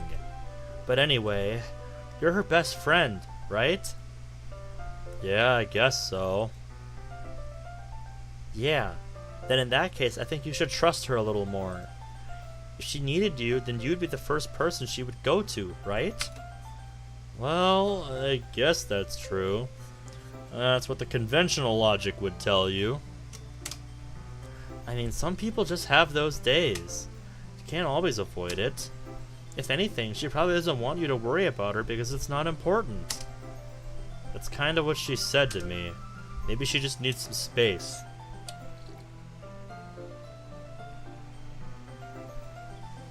That's just what she wants you to think. Exactly. If she needs you to worry about her, then she'll make it a lot more obvious. Yeah. I should have thought of it that way from the start. Natsuki fiddles with the book she's holding in her hands.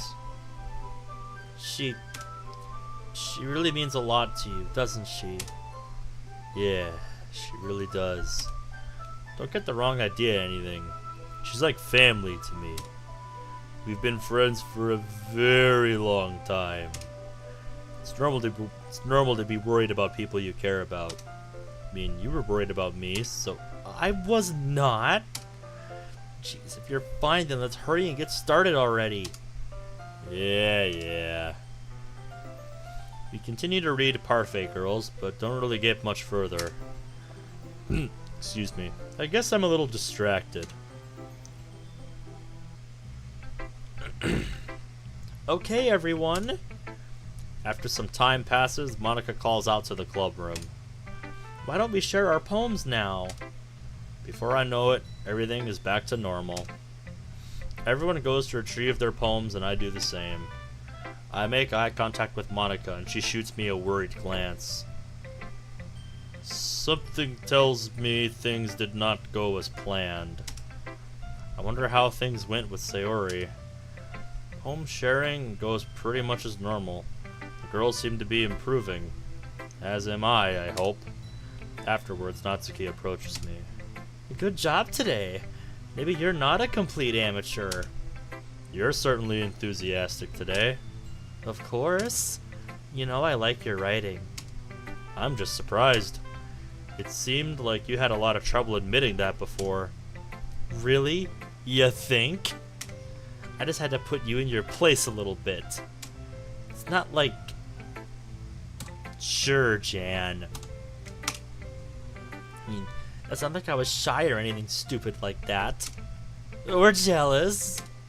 I really wasn't jealous. Just because you happen to be a good writer. It's such a dumb thing to get jealous about. Natsuki.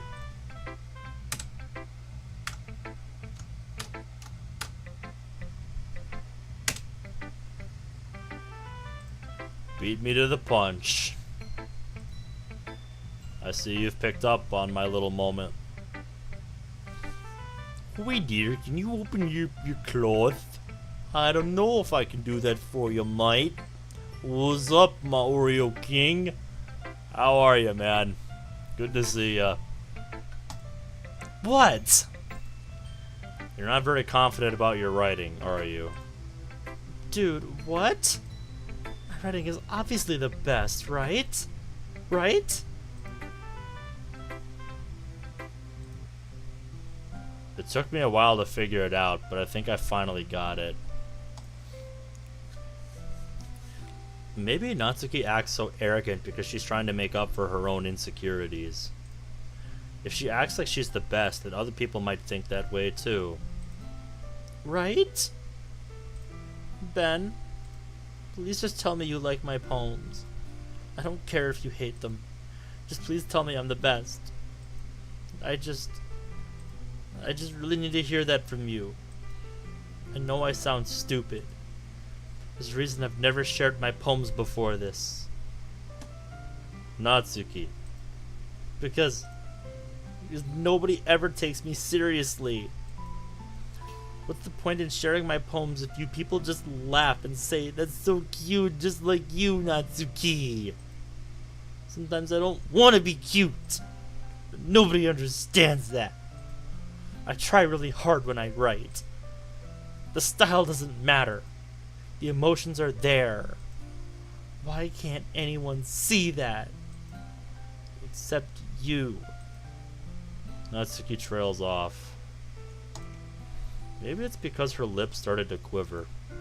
I looked down. Her fists are clenched really tightly, and one of them is a piece of her note paper getting more and more scrunched. Hey, Natsuki? If you're not careful, you'll rip your own poem. I gently grab the poem with my own hand just so she relaxes her grip on it. I place it flat on the desk and smooth out the wrinkles that she put into it. It's not today's poem. Don't read it. Before I can pick it back up, Natsuki snatches the poem up from the desk. It's a new one and it's not any good. I know you hate my poems. So you don't have to read this one, okay? But I want to read it. Why? Because I love your poems. I really do. Why would I judge you for your style? It's not like my own style is anything crazy. It's true that the first time I read one of your poems, I didn't look much into it. But I know you better now. And it's wrong for Yuri to think your style is more amateur than hers. And Sayori, she always means well. But sometimes she's so focused on simple happiness that she doesn't understand what people really want. Yeah, I guess I never really thought about how hard it is for you. And I'm sorry if I was part of the problem. I understand now. You're not just cute. You're way, way more than that. Natsuki, you're doing it again. Once again, Natsuki clutches her palm a little too hard. She looks down, hiding her eyes from me. I never realized how difficult this was for her. But finally, she forces herself to extend her arms and set her palm on the table. you can read it. Just turn that way. I don't want you to look at my face right now. Okay, I will. Alright. Because you. Tomorrow will be brighter with me around, but when today is dim, I can only look down. My looking is a little more forward because you look at me. When I want to say something, I say it with a shout, but my truest feelings can never come out. My words are a little less empty because you listen to me. When something is above me, I reach for the stars, but when I feel small, I don't get very far. Reminds me of Sonic Colors. My standing is a little bit taller because you sit with me. I believe in myself with all of my heart, but what do I do when it's torn all apart? My faith is a little bit stronger because you trusted me. My pen always puts my feelings to the test. I'm not a good writer, but my best is my best. My poems are a little bit dearer because you think of me. Because you, because you, because you.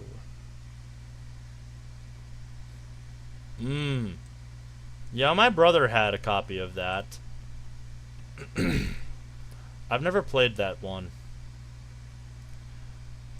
You got a new job again? Where'd you get hired this time? Did things not work out at the first place? Like, what happened there? Anyway, really nice. Really nice little confession poem here from Natsuki. Very nice. Multi-job.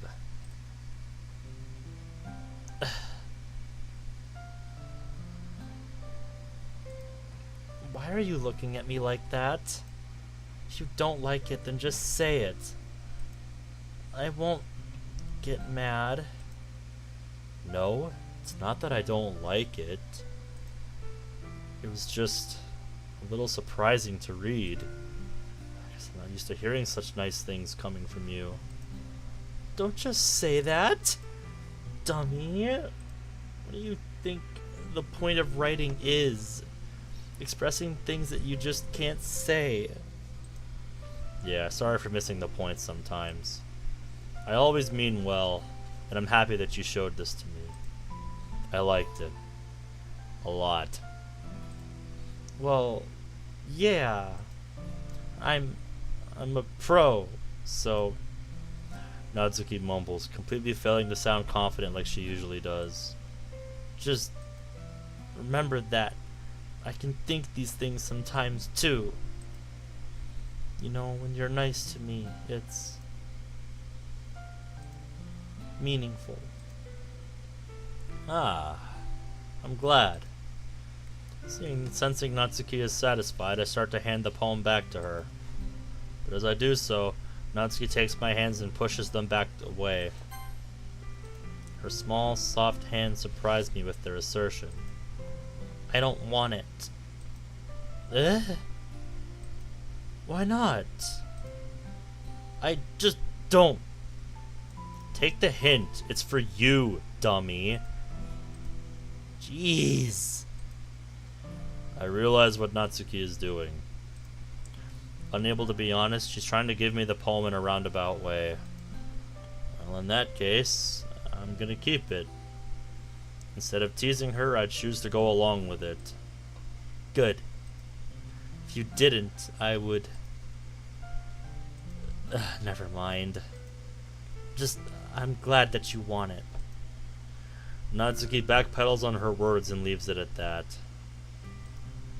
Despite her best efforts to hide her expression, I can see her faintly smiling to herself. Running out of things to do as a custodian, RGV Auto Hub offers me to do more than her, and the guy's offering me $2K by the end of the month, working Monday, Saturday for $10 an hour.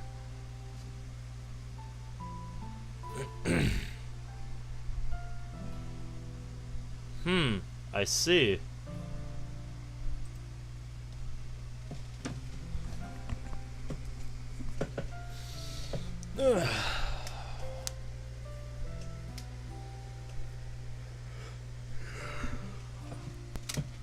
that's all for now, so go put it away before someone sees it, okay? Yeah. I'll go do that. With that, I return to my seat so I can put away Natsuki's poem. Okay, you three. We're all done sharing poems, right? Why don't we start figuring out... Hold on a second. Is it just me, or did you say something strange just now? Eh? Something did sound a bit unusual. Oh, that's right. You deviated from your usual catchphrase when addressing the club. Catchphrase? I don't have a catchphrase. Jeez. Why is the mood so weird today? Look, even Yuri isn't immune to it. Ooh. The stagnating air is common foreshadowing that something terrible is about to happen. In your books, maybe. Look, the only thing different is that Sayori isn't here. She must have slipped out at some point. It seems you're right. Sayori always helps lighten the mood a little bit, doesn't she? Let's not even go there, please. I don't want that to be the case. It's almost like everyone's balance is thrown off a little when she's not around. Where the heck did she run off to, anyway? I thought she just went to pee. Natsuki, please show some decency. Oh, come on! She actually wasn't feeling too well and went home early. Is that so? I hope she's alright. Seriously? I thought she'd want to walk home with Ben like she always does. So much for you two being so touchy-feely. No! First of all, stop misunderstanding my friendship with Sayori. And second, she's kind of been avoiding me today, so I didn't want to force it. Oh, maybe she's getting jealous of another certain someone. That curious expression coming from Yuri of all people?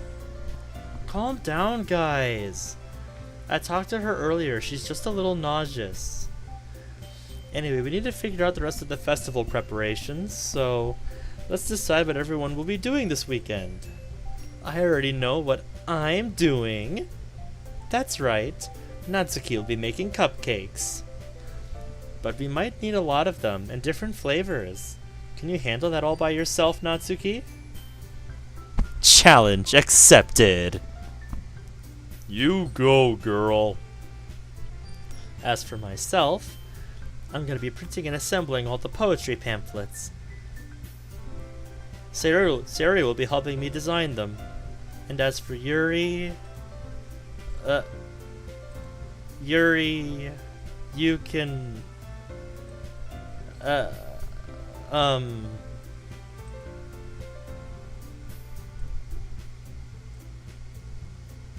It must be amusing to watch your past self, isn't it? Especially an alternate version of yourself.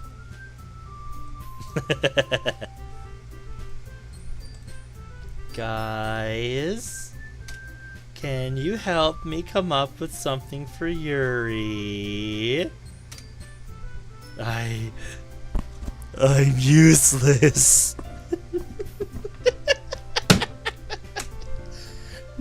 No, that's not it at all. You're the most talented person here, you know. Monica, I think that comes off as a little bit disingenuous. Now Natsuki's pouting too? Jeez, even I can tell now. I guess I never gave Sayori enough credit, but I can tell things are even harder on you when she's not around. Mura.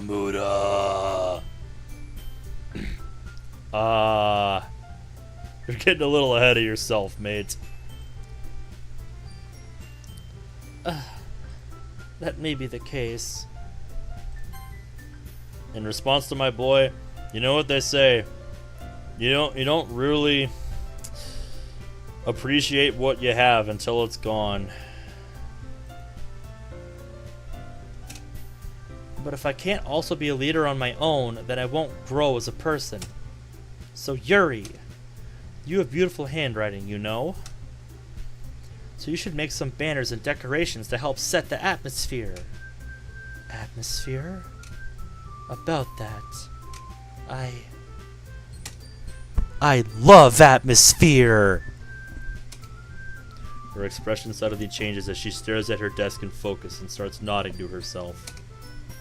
Your mind is already racing, I see. That's great! You'll be a wonderful help, Yuri. But anyway, that just leaves you, Ben. The one who is truly useless.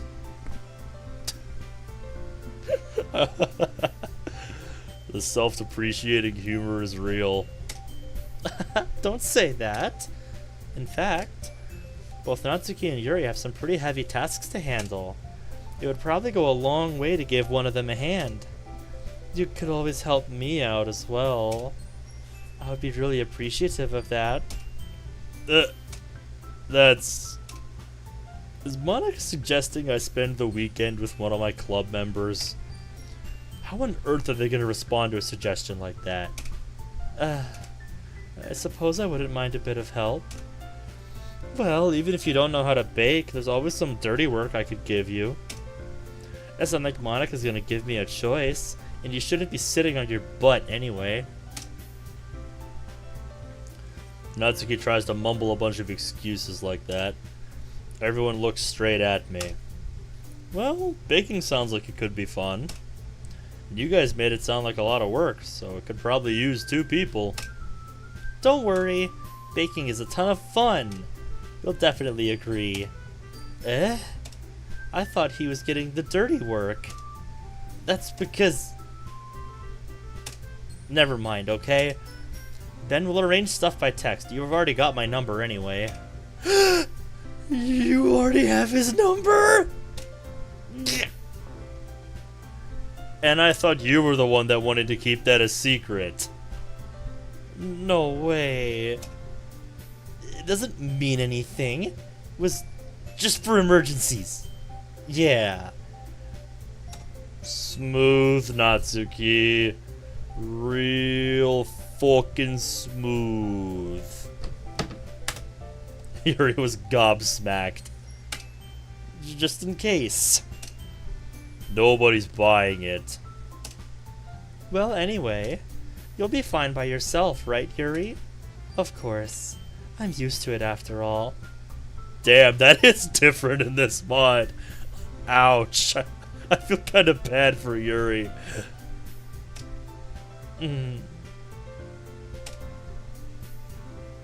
That look wasn't for him, wasn't it?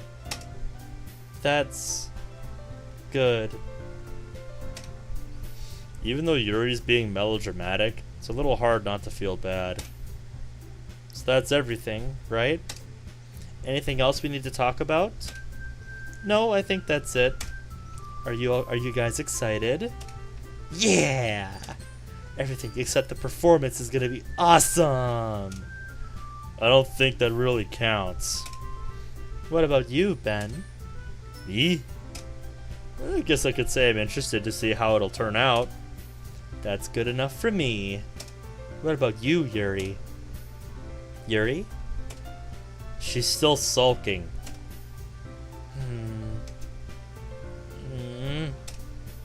Natsuki starts pouting too. It's not... I mean, it's not that big of a deal or anything. Well, it might not just be that. Huh? I think that Yuri might just be feeling a little underappreciated in general. Having to come up with something for her to do and then nobody offering to help. That doesn't mean... Natsuki glances back and forth between everyone with a worried expression. Look. Natsuki goes over and puts her hands down on Yuri's shoulders. Yuri, you really are the most talented one here. And you're gonna help make the event a lot more fun and welcoming. I mean, the cupcakes will probably help a lot too, but you're gonna make the atmosphere special. That'll be really important for the way that people feel during the performances. So, You need to stop being dumb and give yourself a little more credit. Natsuki releases her hands and turns around to face the other direction. You didn't really mean that, did you? Figure it out for yourself. Sounds like, base DDLC in a nutshell. Yuri isn't the only one surprised. Monica and I are also taken aback by Natsuki's words. Natsuki, of all people, to be saying such encouraging things. But I begin to understand. Natsuki was trying to sound like Sayori. Even if it didn't work perfectly, I can tell that she tried to say something Sayori would say at a time like this. Because Sayori always helps make everyone smile and feel good about themselves. I'm sorry for being dumb. I'm gonna do my best. And all of us are gonna make it a really great event. Yeah! Yeah! I hope to see everyone do their best. But with that, there's nothing more for today. So I guess it's time for us to head out. She absolutely is. She absolutely is the glue that holds everything together. I mean, we see what happens in Act 2 when Sayori is non-existent.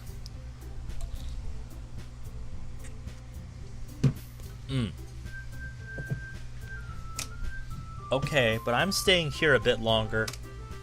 I barely got to do any reading today, so fair enough, there's nothing wrong with that.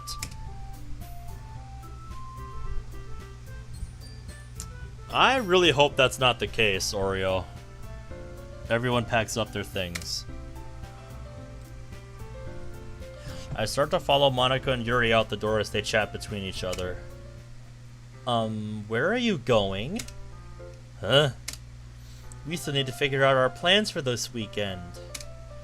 You literally would have gotten home and realized you have no idea when we're meeting up. Oh, that's true. You already said it to them. You have my number though, right? We can decide this over text. I have no idea how that slipped my mind. Jeez, good thing I stopped you.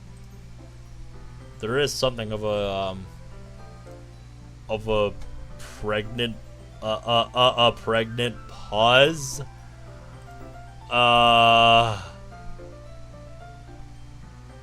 Did you mean prudent or something like that? This feels like some autocorrect bullshit, so I'm not gonna overthink this. Moving on. A telltale furrow in her brow informs me that she's clearly working up the courage to say something. So, seeing as the cinnamon bun already flew the coop, do you wanna maybe, I don't know... Natsuki, I would love to walk home with you. Well, okay, I guess, if you insist. No, pregnant is correct? Eh.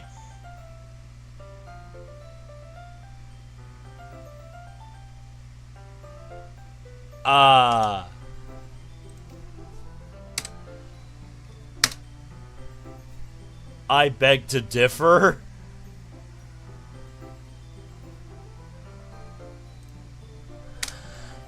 But I thought she was asking me. Never mind, that girl is hard to follow sometimes. Doesn't change the fact that her company would be welcome for the trip home. Not gonna lie though, it won't be the same without Sayori. Natsuki didn't actually live far from me, so walking to her house wouldn't be a huge detour. We walk past Sayori's. I look up at a window in time to see a curtain twitch. Uh-oh. I hope she's feeling better. I did feel a little like a traitor walking home with Natsuki instead of her. She was the one who left early. Surely she can't hold it against me. On the way to hers, Natsuki and I discuss our plans for the weekend. Okay, I'm coming over on Sunday. I need you to pick up a few things. I'll supply equipment. Wait, you're coming to my house? Well, yeah. What's wrong with that? I mean, I just figured since I'm the one helping, I'd be going to your house. Yeah, right. Like I could have a guy over at my house. My dad would kill me. Really? Whenever you talk about him, he seems kind of strict, if you ask me. Yeah, how do you think I feel? Can't do anything when my dad is home. Can't even bake at home. I have to use the home ec room in my lunch break. Ugh. Anyway, I just needed to complain for a second. I guess I'll text you when I'm coming over. Alright, works for me. Yeah. I'm really gonna show you why I love baking so much. So you'd better look forward to it. Oh? So I'm not just getting the dirty work after all, then? Well, I was just saying that.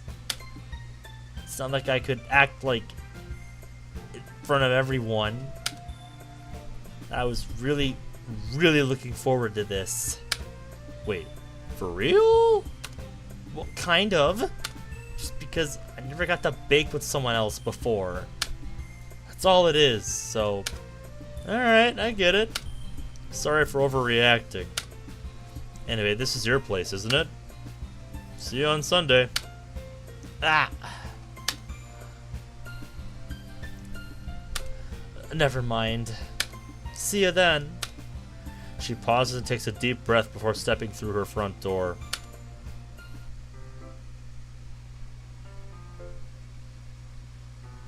Yeah, this mod does not do much in the way of transitions.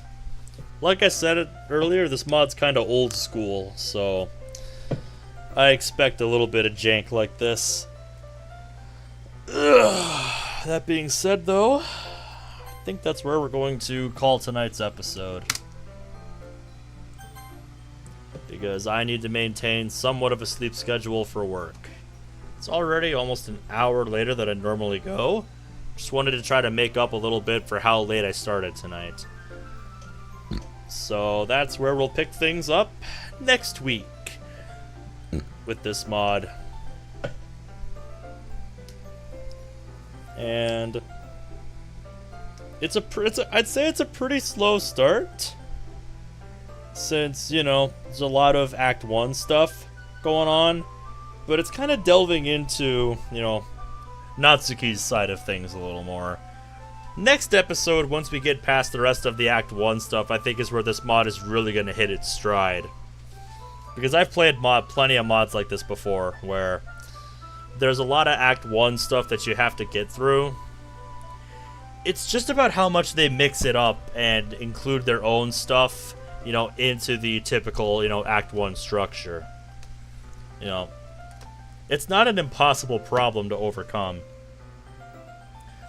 It's just a matter of not handling things like mods like Metal Club did, where it's pretty much just all the same dialogue, except, you know, they tweaked some details here and there with the dialogue and didn't really add anything new that doesn't just feel superficial. You know? That mod really put me off. So, yeah. I'm really curious to see where things go from here, though. So, yeah. Until next Wednesday with part 2. I will see you guys then to pick this up. Tomorrow we'll be continuing our adventure on LEGO Star Wars The Complete Saga. I'm going to be doing episode 5 at the very least. And maybe if episode 5 goes quickly enough, we'll do episode 6 as well. Get all the story stuff done, then we can focus on the free play stuff and getting all the gold bricks and shit. Yeah, I went a little bit late to try to make up for starting really late tonight, Kaneko. So, that being said, thank you all for watching, and until next time, take care.